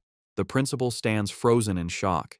It dawns on her what he meant by showing his power. She realizes his strength already surpasses that of the school's most legendary student, Wu Tiancheng, during his first year. Completely convinced, the principal gives Lin Zichen a thumbs up. She agrees to his request, promising to arrange an event for him to challenge the entire school. With a sheepish grin, he reminds her they must set up rewards, explaining that without prize money, no one would be motivated to challenge him. He then lays out his clever plan for the prizes. He suggests 2 types of rewards, a participation prize to encourage everyone, and a larger, cumulative prize pool that grows with each challenger. Whoever defeats him wins the entire pool. If no one can beat him within the time limit, all the money will be his.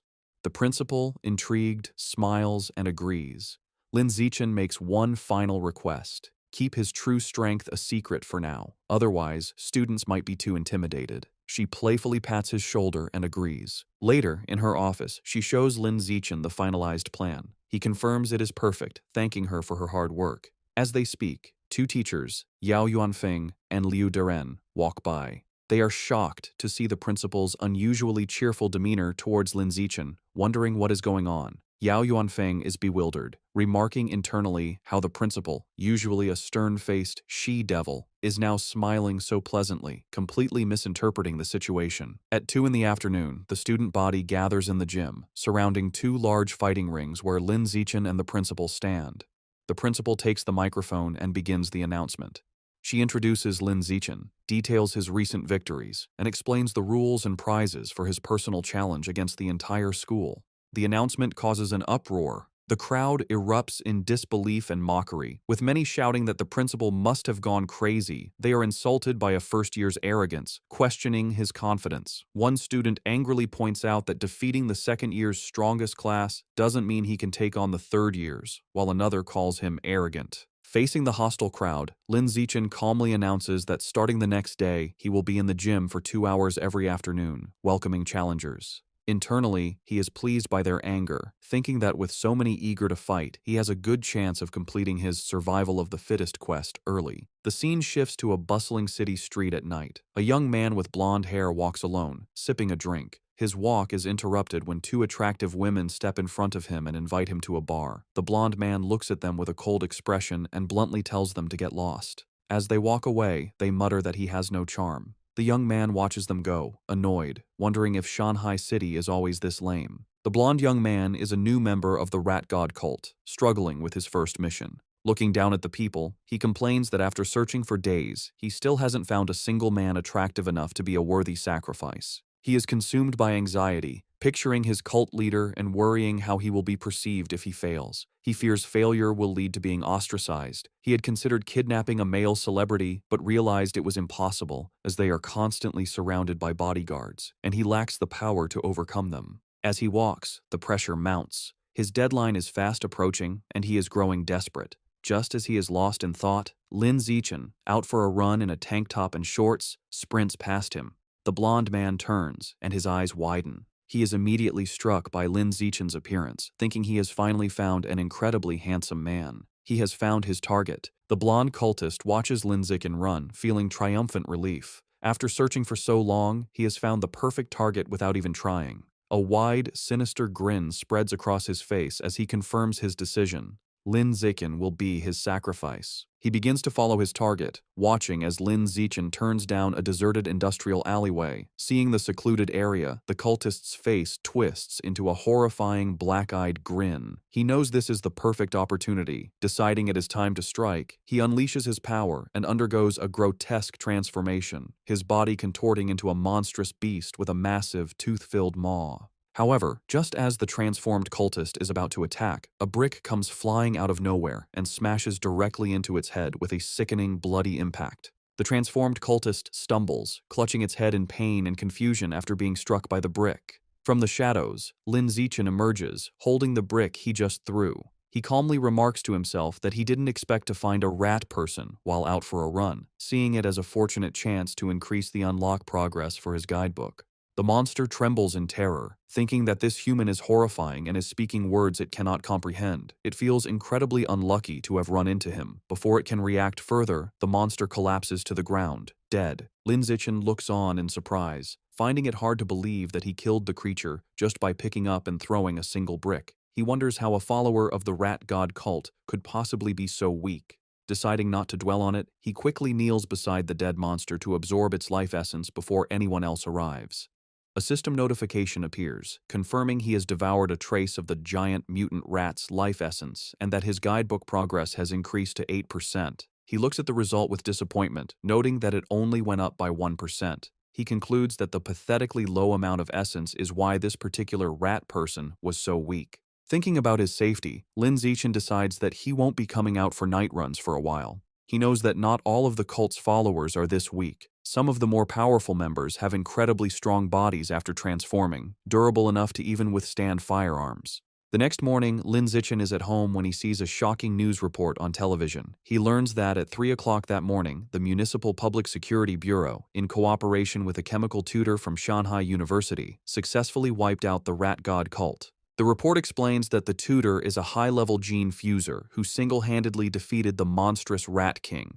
The broadcast shows footage of the incredible battle, where the massive, multi-eyed beast unleashes a terrifying barrage of sharp spikes at the winged, red-haired gene fuser. The tutor endures the powerful attack but ultimately emerges victorious. The entire fight lasted only 30 seconds, ending with the colossal Rat King collapsing in defeat as the gene fuser lands, securing a swift and decisive victory. Watching the display, Lin Zichen is left in deep thought, his expression grim. He contemplates the immense power he just witnessed, wondering if this is the true strength of a high-level being and acknowledging how truly formidable it is. In a modern, well-lit room, two men in tactical gear are having a conversation. A blue-haired man, sipping from a cup, asks his companion, a man with spiky orange hair named Tiancheng, if he has been able to contact their teacher yet. Tiancheng confirms that their teacher is still out of contact. He adds that the entire group of powerful individuals who went to suppress a riot at a place called Source Site 36 remain missing. The blue-haired man then asks about the current situation at the site.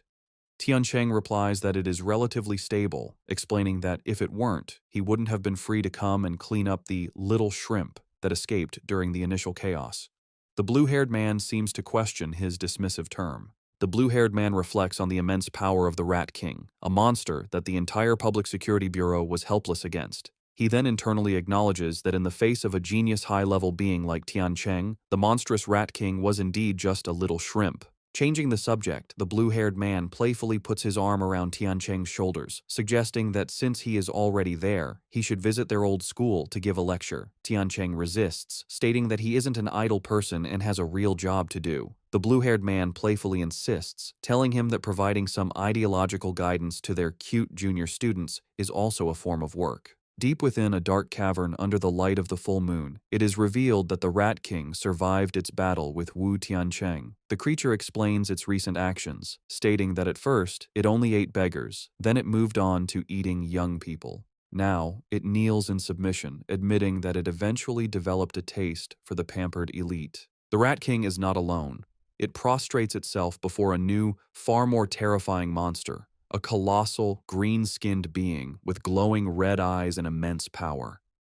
This new monster scolds the Rat King, angrily telling it that it went to great trouble to bring the Rat King there to have its clan dig tunnels. Instead, the Rat King went around eating people and caused a huge commotion that drew unwanted attention. The giant monster glares down and menacingly asks the Rat King if it believes it deserves to die for its failure. Terrified, the Rat King begs its master for another chance. The giant monster considers the plea and agrees that it can give the Rat King another chance, but it clarifies that there will be a price to pay. Without another word, the monster's clawed hand strikes the Rat King, and a spray of blood fills the air. Deep in the cavern, the giant green monster continues punishing the Rat King. Having ripped out one of its eyes, the monster holds the bloody orb and remarks that while the sewer rat's eyes smell foul, they taste delicious. The monster then grabs the cowering Rat King, acknowledging its cleverness for hiding and sending a subordinate to pose as the Rat King to be defeated by the authorities. This reveals the creature Wu Tiancheng fought was merely a decoy. However, the monster delivers a final, chilling warning. If the Rat King fails to dig tunnels as commanded, it will still die. Meanwhile, back at Shanghai High, the day of Lin Zichen's personal challenge has arrived. As he walks toward the gym, he is the subject of intense gossip. Students point him out as the arrogant first year who dared to challenge the entire school, with many eager to watch.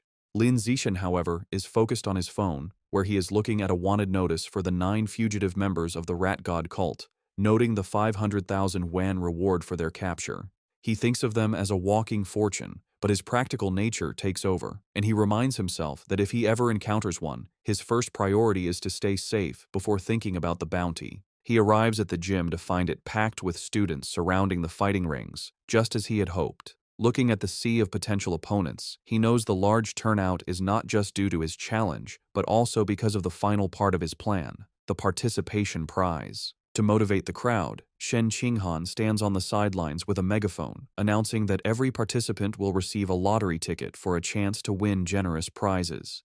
The announcement works perfectly, and the male students erupt in excitement. They shout about the amazing prizes, including the latest game consoles and smartphones, though one boy is more interested in the possibility of touching Shen Qinghan's hand during the lottery. This same boy eagerly reaches forward to be the first volunteer. However, before he can finish speaking, a female student leaps over him, stepping on his head as she declares she will go first. This opens the floodgates, and a massive, chaotic crowd of female students rushes forward, trampling the boys as they all clamor for a chance to fight Lin Zichen. Soon, the fighting ring is filled with a large group of girls who have surrounded Lin Zichen, eagerly declaring they want to challenge him. The challenge, however, quickly becomes his female classmates fawning over him. One girl touches his arm, excitedly exclaiming how strong he feels, while another caresses his face, admiring how handsome he is. Completely surrounded, Lin Zixin thinks the situation has taken a strange turn. He feels reluctant to fight girls but steels his resolve. Knowing that to complete his achievement, he has no other choice. He begins to concentrate his power. With a series of gentle but firm pushes, he sends the girls flying out of the ring one by one. Finally, he unleashes a wave of energy that repels them all at once, apologizing as they are cleared from the ring. After the chaos has settled, Lin Zixin checks his system. A notification shows his progress for the survival of the fittest achievement has now reached 309 out of 1,000.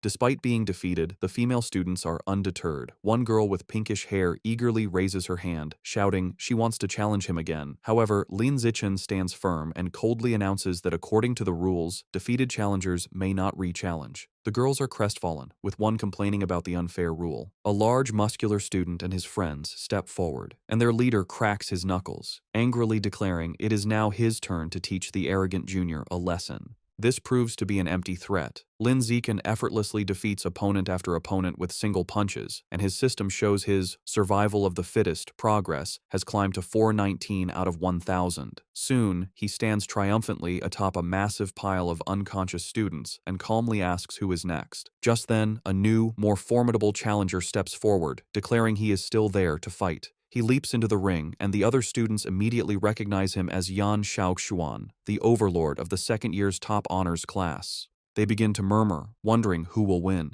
The consensus is that Yan Xiaoxuan has the advantage, recalling his legendary reputation for once defeating an entire class single-handedly, though he was eventually put in his place by a third-year instructor. Yan Xiaoxuan lands in the ring and addresses Lin Zixin, telling him he was once arrogant just like him, but was taught a valuable lesson. He explains that he learned there is always someone stronger. He then launches into a condescending monologue, offering to teach Lin Zixin a life lesson. Completely ignoring the speech, Lin Zixin turns to the teacher and simply asks if he can begin. The flustered teacher quickly declares the start of the match. Before Yan Xiaoxuan can finish his advice, Lin Zixin interrupts him with a single, devastating kick that sends him flying across the ring. As Yan Xiaoxuan crashes into the far wall, Lin Zixin casually puts a finger in his ear, remarking with relief that it is finally quiet. The students are left in stunned silence. They shout in disbelief, questioning how their school's formidable overlord could have been defeated so instantly, and wondering just how powerful Lin Zixin truly is. The stunned silence is broken by slow, deliberate clapping. A new challenger, a muscular student with spiky red hair, makes his way through the crowd. The students immediately recognize him as Chen Wuxing, the #1 student in the entire school, and they erupt in excitement, assuming the real show is about to begin. Lin Zixin watches the newcomer approach, thinking this is a classic case of beating the young one brings out the old one. Chen Wuxing lands in the ring with a confident smirk, remarking that he never expected Yan Xiaoxuan to lose to a junior. However, just as he is about to start his own speech, Lin Zixin again cuts him off, turning to the teacher and asking to begin. Over Chen Wuxing's protests, the teacher starts the match. Enraged at being ignored, Chen Wuxing charges forward, surrounded by a blue aura, declaring it seems he will have to beat his opponent to make him listen. Lin Zixin meets the charge, his own fist glowing with a yellow aura. Their powerful blows collide in a massive shockwave. Chen Wuxing apologizes, but Lin Zixin simply states that he is in a hurry and unleashes a powerful punch. The blow is too much for Chen Wuxing. It sends him flying backward, his shirt torn, his face a mask of disbelief as he questions how this is possible. The entire student body watches in absolute shock, their jaws hanging open as they witness the instantaneous defeat of their school's strongest fighter. With the school's strongest fighters defeated, Lin Zixin turns to the still stunned crowd. He points to a random student and tells him to get in the ring to fight. The student points to himself in disbelief, and Lin Zixin confirms it, stating they haven't fought yet. The student nervously asks him to be gentle, but Lin Zixin smiles and reminds him that if he participates, he will get a lottery ticket. Motivated, the student rushes into the ring, and Lin Zixin promises to go easy. His promise is short-lived, as he immediately knocks the student out with a single punch. A system notification confirms that his achievement progress for survival of the fittest has increased by 1. Seeing this, the rest of the student body realizes there is no shame in losing to someone so overwhelmingly powerful, and they still have a chance to win the lottery prizes. Renewed enthusiasm sweeps through the crowd as they all surge forward, motivated by the prospect of winning a new smartphone. What follows is a systematic and effortless series of victories for Lin Zixin. He stands his ground, easily dispatching every student who challenges him, with his system's counter ticking up by 1 with each defeated opponent. After the final student is defeated, a large system notification appears, announcing that by eliminating 1,000 different competitors, he has successfully completed the achievement. Another notification immediately follows, confirming he has finally acquired the new biological attribute, survival of the fittest.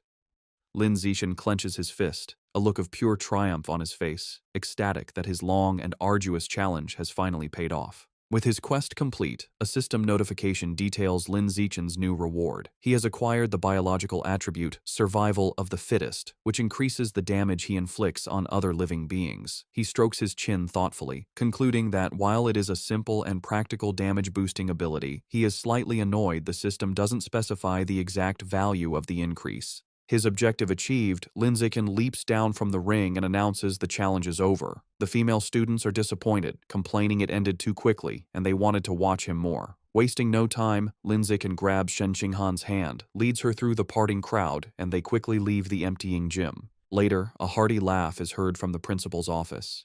Inside, the principal of Shanghai High sits on her desk, congratulating Lin Zichen for officially earning the title of the school's #1 fighter. Leaning in close, she playfully questions him, suggesting that since he defeated even Chen Wuxing in an instant, he must surely be hiding his true strength. Sitting on the couch with Shen Qinghan, Lin Zichen sips his drink and modestly replies that he only hid a little of his power. The principal gives him a knowing look, clearly not believing him. She brings up Chen Wuxing's recent special entrance exam for Kyoto University, where he lifted a 690-kilogram barbell with one hand. Based on that, she confidently estimates that Lin Zichen's own one-handed lift must be at least 800 kilograms. Internally, Lin Zichen knows he cannot let her find out his true, much higher strength. He plays along, telling her that her guess is nearly perfect, and his official data shows a lift of 795 kilograms. The principal laughs triumphantly, pleased she was right. As she celebrates, Lin Zichen tries to get her attention. Having established himself as the school's strongest, Lin Zichen immediately turns to his true priority. With an eager expression, he raises his hand and asks the principal when he can expect the 8,810 yuan prize money. Amused by his focus on money, the principal playfully calls him a little rascal, but agrees and immediately transfers the funds. Just as the principal begins to discuss his new responsibilities,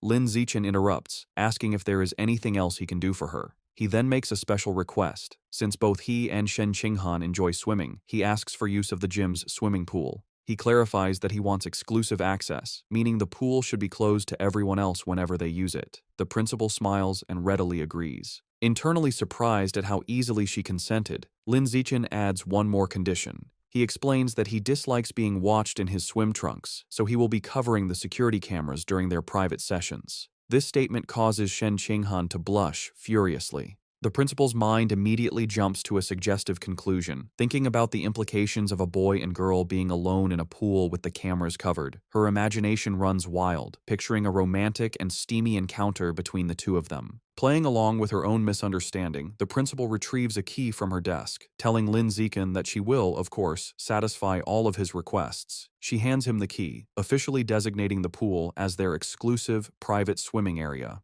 As he takes it, she leans in close and whispers a final, teasing warning, telling him to just be careful not to create a new life while they are in there. Her suggestive comment leaves Lin Zichen completely baffled, as he wonders what she could possibly mean by a new life. As they walk down the school hallway, Lin Zichen looks at the key to the swimming pool. He thinks to himself that with exclusive access, he can finally begin to properly explore the true nature of Shen Qinghan's mysterious abilities. His thoughts are interrupted when Shen Qinghan stops him, saying she has a favor to ask. With a nervous expression, she explains she signed up for a singing competition. While she has practiced her solo parts, she still needs someone to help her with the duet section. She shyly asks if he can practice with her that evening, and Lin Zichen readily agrees. Overjoyed, Shen Qinghan throws her fist in the air and happily skips away. Lin Zichen watches her go, thinking about how much this competition means to her. He smiles, hoping she will be able to find her confidence through it. Later that night, at Shen Qinghan's apartment, the two are in her room practicing. She sings into a microphone while Lin Zichen sits and listens, providing the other part of the duet from his phone.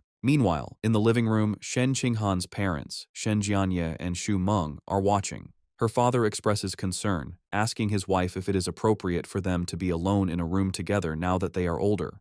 His wife quickly scolds him, retorting that they are childhood friends and questioning what right he has to object. She angrily tells him not to meddle, causing him to quickly back down. After overhearing her parents' conversation, Lin Zixin decides it's a good time to wrap up. He tells Shen Qinghan they've been at it for half an hour and it is time to focus on their studies. As he gets ready to leave, he reminds her about their plan for the next day, to go to the school's private pool so she can get more comfortable with her water abilities. He tells her not to forget her swimsuit and she happily agrees. They say their goodbyes, and Lin Zixin heads home. Once alone, Shen Qinghan's thoughts are consumed by the upcoming trip to the pool, and a deep blush spreads across her face. She nervously goes to her closet, wondering what swimsuit to wear. She lays out two options on her bed, a modest blue one-piece and a more revealing black bikini. She picks up the black bikini, her blush deepening as she worries it might be too revealing. Her imagination runs wild for a moment as she pictures a scene of her and Lin Zixin splashing each other playfully in the water.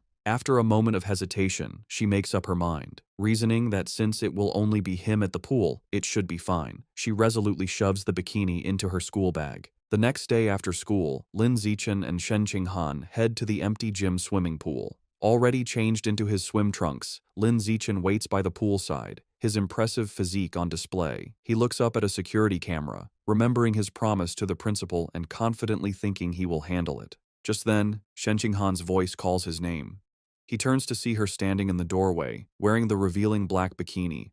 With a bright smile and a slight blush, she walks toward him, apologizing for making him wait. Outwardly, Lin Zixin appears calm, simply telling her to slow down and be careful. Internally, however, he is completely flustered, thinking how incredibly cute she looks. After regaining his composure, he tells her it is time to get in the water and begin their training, to which she happily agrees. The two enter the water and begin to swim gracefully.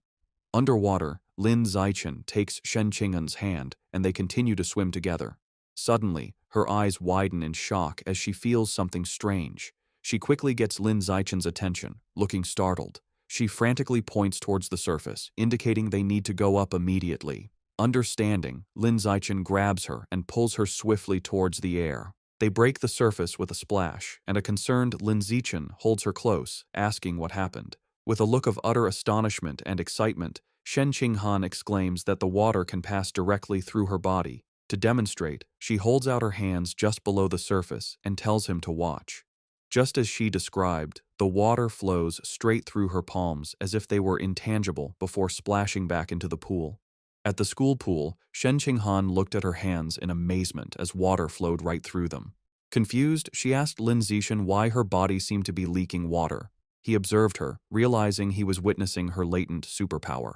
He seriously asked to see her hand to examine it. Upon touching her palm, he noted that aside from the strange ability, there seemed to be nothing abnormal. To investigate further, he suggested they get out of the pool so he could check the rest of her body. A noticeably blushing and nervous Shen Qinghan shyly agreed. Shortly after, Shen Qinghan was lying on a lounger by the pool, covered in water from Lin Zixin's tests. As he poured water over her, she asked how much longer the examination would take. After checking her 3 times, Lin Zixin thoughtfully concluded there were no other abnormalities. Helping her sit up, he told her that, for now, it seemed only her hands had this ability, and she nodded in understanding. Sitting on the edge of the pool, Shen Qinghan asked if her lifelong problem of bedwetting could be related to this power, speculating that perhaps another part of her body also let water pass through. Lin Zixin admitted it was a possibility, and told her that the next time she felt the urge to pee, she should let him know. Visibly blushing, he added that she should try to feel if any other part of her body had the same sensation as her palms. He immediately felt embarrassed, thinking he had almost sounded like a pervert. Suddenly, Shen Qinghan's face lit up. She exclaimed with joy that this meant she wasn't a useless girl, but a superpower user with water-related abilities. With newfound determination, she thought that maybe, if she managed to fully develop her power, she could finally stand by Lin Zixin's side as a worthy partner. The story continues in a bustling city at night, with large holographic ads for cyborgs. Lin Zixin enters a supermarket, where a friendly female clerk welcomes him. He confidently walks to the counter, slides a card across it, and makes an astonishing request: 100 jin of the expensive savage giant eagle meat. The clerk is shocked by the massive order. She nervously takes his payment card and a note with a delivery address, stammering her agreement. As Lin Zixin leaves, the clerk watches him go, wondering which wealthy young master could be so extravagant. Despite her surprise, she professionally completes the order form, even asking for a good review with a smile. Later, in a secluded industrial area, Lin Zixin receives his delivery. He reflects on his finances, noting he had just received 120,000 yuan from his web novel, bringing his total funds to 210,000 yuan. He thinks this is more than enough to cover the cost. Looking at the large box of beast remains, he prepares to unlock its power, telling himself it's time to see what surprise the codex will give him as he places his hand on the meat. Immediately, a powerful vortex of white energy erupts and surrounds him. A blue system notification confirms he is devouring the savage giant eagle's life source, and the codex unlock progress has reached 100%. He then receives a vision of the eagle's power, the magnificent white bird soaring high, diving into the water, and hunting a massive purple squid-like creature with its powerful talons. As the vision fades, Lin Zichen stands in a radiant blue light. A final system notification announces he has successfully unlocked the Savage Giant Eagle Codex and acquired a new biological attribute, Eye of the Sky. A system notification explains his new ability, Eye of the Sky. It informs him that his field of vision and ability to track moving objects are greatly enhanced. As the power activates, his eyes glow with a brilliant golden light, the pupils becoming intricate and eagle-like. Putting his new skill to the test, Lin Zichen's perspective expands dramatically, giving him a panoramic bird's-eye view of the city. The power is incredibly precise, allowing him to zoom in on a single man in a crowd and even read the text on his phone from an immense distance. He marvels at how powerful an eagle's vision truly is. Afterward, Lin Zichen returns home. He is surprised to find his parents, Lin Yansheng and Zhang Wangxin, watching a grim news report about a high-level gene fuser who mutated in public, resulting in hundreds of casualties. The footage shows a horrific winged monster holding a truck above a scene of destruction. The broadcast then cuts to a heated debate. A man argues that gene fusion is a flawed path, claiming humans should be able to unlock their own latent potential and evolve. This is immediately challenged by another man who calls the idea a fantasy, angrily questioning how they could fight aberrant beasts without gene fusers, pointing out that traditional martial artists can't even stop bullets. Watching the debate, Lin Zichen's parents discuss the issue. Lin Yansheng remarks that gene fusers are like uncontrollable bombs. Zhang Wangxin dismisses his concerns, explaining that government regulations are very strict and the probability of such an incident is incredibly small. She adds that a more pressing issue is that gene fusers often lose their ability to have children. Lin Yansheng agrees, suggesting it's best to save their genetic material or have a child before the fusion process. As they were talking, Zhang Wangxin suddenly noticed her son had returned. She became flustered, realizing they had been having a conversation not meant for his ears, and greeted him with an embarrassed blush. Seeing their awkwardness, Lin Zichen suggested they all have dinner. While the family ate, Lin Zichen announced that his school would hold a campus singing competition the next day, and Shen Qinghan had signed up. His parents were thrilled. Lin Yansheng declared the entire family had to go cheer her on, and Zhang Wangxin enthusiastically agreed, adding that Shen Qinghan was like a daughter to her. Lin Zichen calmly agreed. The night of the competition was a massive event with a large, brightly lit stage and an energetic crowd. True to their word, Lin Yansheng and Zhang Wangxin were in the audience, cheering wildly for Shen Qinghan with supportive headbands and a large, glowing sign. Before the show, in an empty classroom, Lin Zichen was helping Shen Qinghan prepare. He gently applied makeup to her face. When she opened her eyes, she noticed he was staring intently at her.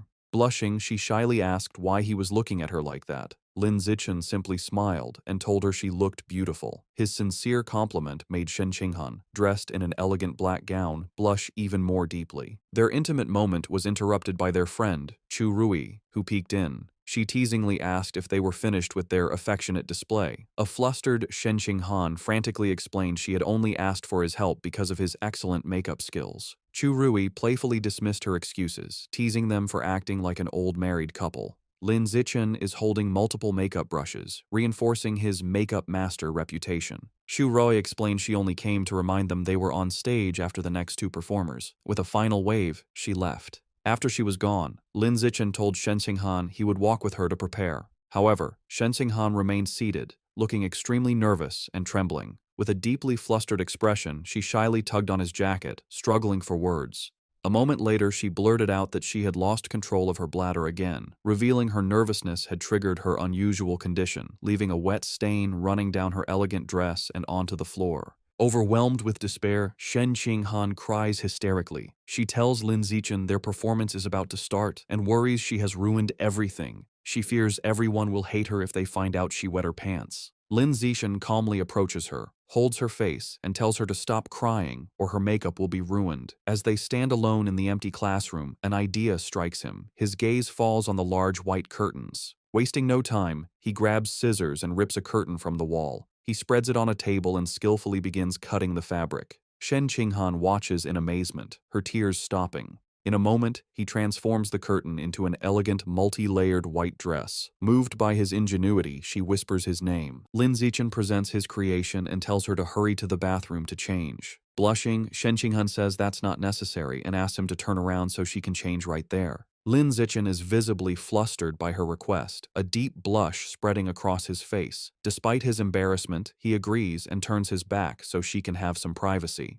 Behind him, Shen Qinghan sensually removes her ruined black dress. Although he isn't looking, Lin Zixin can hear everything, and he remains flustered as she stretches playfully in her underwear behind him before putting on the new dress. Once changed, Shen Qinghan tells Lin Zixin he can turn around. He sees her looking stunning in the impromptu gown. She thanks him, smiling brightly and explaining that after her cry, she's no longer nervous. Lin Zixin wishes her luck, affectionately patting her head as she beams at him. Soon, an announcer calls Li Chuxin and Shen Qinghan to the stage. They deliver a vibrant, energetic performance, captivating the crowd. After, the announcer builds suspense before declaring them the winners. The two friends embrace joyfully as the audience cheers wildly. In the crowd, Lin Zixin stands with his father, applauding proudly with a satisfied smile. The next day, a teacher enters the classroom and is shocked to see the window, angrily demanding to know who cut up the curtain. As punishment, Lin Zixin and Shen Qinghan must clean the entire classroom. While mopping, Lin Zixin thinks it's a fitting atonement.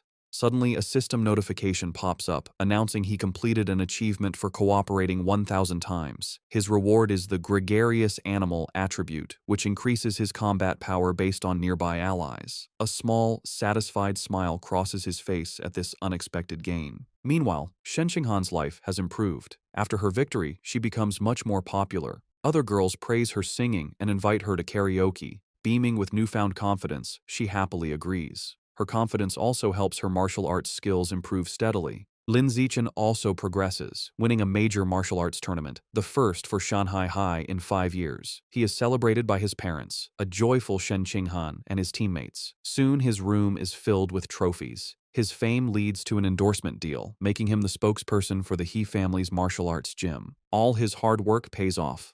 Between his endorsement deal and his web novel income, Lin Zixin has amassed over 900,000 yuan.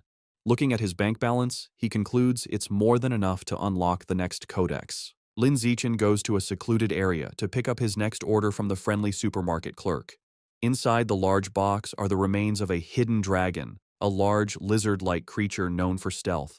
Placing his hand on the meat, Lin Zixin begins the absorption process, and a powerful blue aura erupts around him. A system notification confirms he is devouring the hidden dragon's life source, and the codex unlock progress reaches 100%. A moment later, another notification announces he has unlocked the hidden dragon codex and acquired the new attribute, natural camouflage. The system explains his new power. The ability allows him to reduce his presence by lowering his internal life signs and lets him hide his true biological level. Lin Zixin immediately understands the skill's dual applications. He can become stealthy for ambushes, or hide his true strength to lull enemies into a false sense of security. With his main objective complete, he remembers he needs to buy a cake for his mother and walks through the city. His thoughts are interrupted by a shout. He turns to see a startling scene, a beautiful red-haired woman being forcefully escorted by 2 guards in tactical gear. Suddenly, a young man involved in the arrest calls his name in surprise. Lin Zixin recognizes him as Zhang Kai, a senior from his school. His attention is drawn to Zhang Kai's powerful cybernetic legs. Zhang Kai explains nonchalantly that after failing to get into high school, he became a biker and broke his legs so badly in an accident they had to be amputated. Zhang Kai explains he was lucky enough to join a mechanical modification experiment run by the Mechanical God Group, which unexpectedly transformed him from a disabled person into a cyborg. Curious, Lin Zixin asks about the arrested woman. A guard explains she is a remnant of the Rat God cult, the only female among 9 fugitives. Just then, Zhang Kai's colleague calls for him to leave. As he hurries off, he waves goodbye, promising to talk later, and Lin Zixin waves back. Watching them go, Lin Zichen becomes suspicious. The public security department searched for the rat god cult fugitives with all its resources and found nothing, yet the mechanical god group captured one with ease. He concludes this group is not to be underestimated. His thoughts are interrupted by a call from his mother, Jiang Wangxin. She asks if he bought the cake and when he'll be home. He says he's on his way and will be back soon, and she reminds him to be careful. The scene shifts to a lively birthday celebration. Since their birthdays are a day apart, their families always celebrate together. Their parents are gathered, singing "Happy Birthday." For their 18th birthday, they stand side by side and blow out the candle on their cake. After, their mothers tell them to exchange presents. As they happily give each other gifts, their happy moment is shattered as the room begins to tremble violently. The families are thrown off balance, someone shouting if it's an earthquake. Lin Zichen instinctively grabs Shen Qinghan to steady her, but Lin Zichen immediately senses this is no ordinary earthquake. Something feels terribly wrong. Deep beneath the city, the true cause is revealed. A massive cavern teeming with an endless swarm of rats, their red eyes glowing as they surge upwards. The next morning, a TV news report dismisses the previous night's event. An anchor explains that Shanghai City is not on a tectonic plate boundary, so a major earthquake is unlikely, and advises citizens not to panic. At breakfast, Lin Zichen finishes his meal and tells his parents he is leaving for school. His father tells him to be careful. Outside, Shen Qinghan is waiting and cheerfully asks to walk to school together, to which he agrees. As they walk, she happily remarks that since they have celebrated their 18th birthday, they are officially adults. Lin Zichen adds that the college entrance exams are also approaching. Shen Qinghan admits she gets nervous just thinking about it. Some time passes, and Lin Zichen finally saves up enough money to unlock his next codex. He begins the absorption process, and a powerful purple energy swirls around him as he targets the void crocodile. A system notification confirms he is devouring the creature's life source, and the codex unlock progress reaches 100%. He receives a vision of a large, crocodilian beast with fish-like fins swimming powerfully, trying to escape from the savage giant eagle. A final notification announces he has successfully unlocked the Void Crocodile Codex and acquired a new biological attribute, danger perception. The system explains this ability allows him to sense hostility from other creatures within a certain range and makes it easier to judge their biological level. Lin Zichen thoughtfully concludes this will be a useful skill for preventing sneak attacks. To test his new power, he goes to a busy shopping mall. As he walks through the crowd, he uses his danger perception and can now see the power levels of everyone. He observes most people are ordinary Tier 1 or Tier 2, confirming the vast majority are normal people. While browsing the supermarket, he decides on his next target for the codex. He sees packages of life and death toad meat, which he speculates could grant a self-healing ability. However, his enthusiasm fades when he sees the price, a staggering 100,000 yuan per jin. He realizes his monthly income from his web novel isn't enough to afford it. With a determined look, he concludes he must find a way to increase his income after the exams. The story moves to the Nanjiang Provincial Education Department, inside the minister's office. A striking woman with light purple hair and antler-like horns, Mo Dongji, the vice principal of Shanghai University and Minister of Education for Nanjiang Province, sits listening to a report. A male subordinate is finishing a presentation on the educational situation across the province. Mo Dongji calmly sips her drink and thanks him. She then asks about the status of Origin Site number 36. Her assistant replies the situation has finally stabilized, expressing great relief. He explains that if it hadn't, the entire province would have been doomed. With nothing else to discuss, Mo Dongji tells him he can go. After he leaves, Mo Dongji is alone with her thoughts. She muses to herself that it has been many years since she last accepted a disciple. She walks to the large window, which looks out onto a beautiful tropical beach, and stares at her own reflection. The martial arts college entrance exam is an intense, 9-day ordeal. The first day consists of a written exam in the morning and a physical fitness assessment in the afternoon. From the 2nd to the 8th day, students are sent into a forest for a week-long practical combat and survival test. The final 9th day is dedicated to an aptitude test for gene fusion and mechanical modification. The story picks up on June 7th, the first day of the exam. Lin Zichen and Shen Qinghan walk together, but she is clearly on edge. She nervously tugs on his sleeve, confessing how tense she is, her primary fear being that she might lose control of her bladder again. Lin Zichen looks at her with a warm smile. He pulls her into a comforting hug, telling her not to be nervous. Holding her close, he reminds her that her theoretical knowledge is solid and she has already taken precautions by wearing a diaper, so she just needs to do her best. His closeness makes her blush. Flustered but comforted, she promises she will do her best and tells him he needs to do his best as well.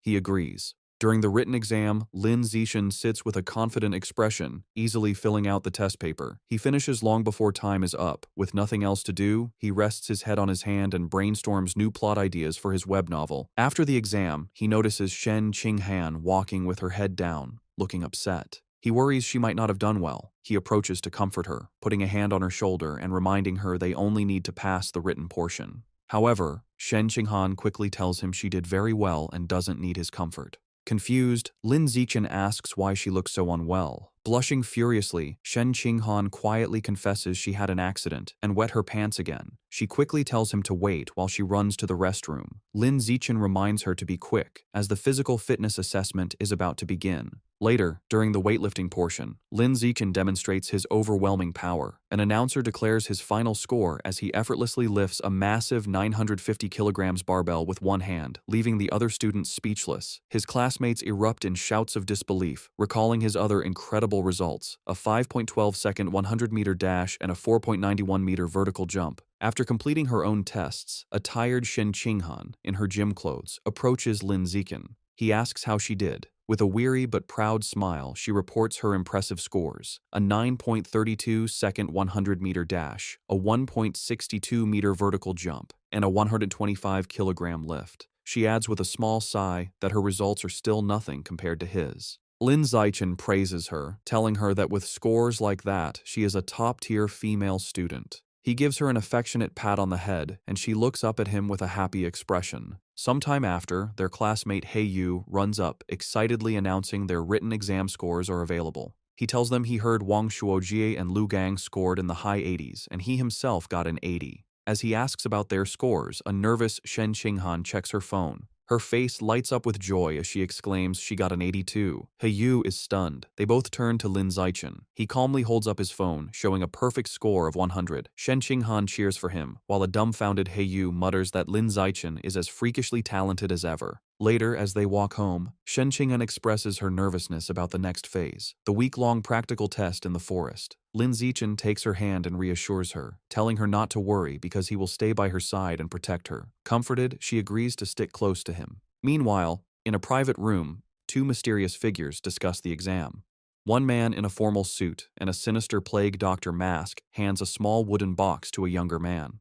The masked man instructs his subordinate to make good use of his position as a safety officer. The young man takes the box. Inside are 10 dark, seed-like objects, which the masked man calls demon seeds, that will aid him in his mission. The masked man promises that if the young man succeeds, he will be recommended to become a full member of their organization. The young man seems more interested in a different reward, stating he would prefer a rare, different fruit. The masked man scoffs, calling him short-sighted. He explains a single fruit could only help him evolve to a mid-tier rank, whereas joining their organization opens the door to evolving into a truly advanced being. After a moment, the young man is convinced, agreeing that becoming an official member is the more valuable prize.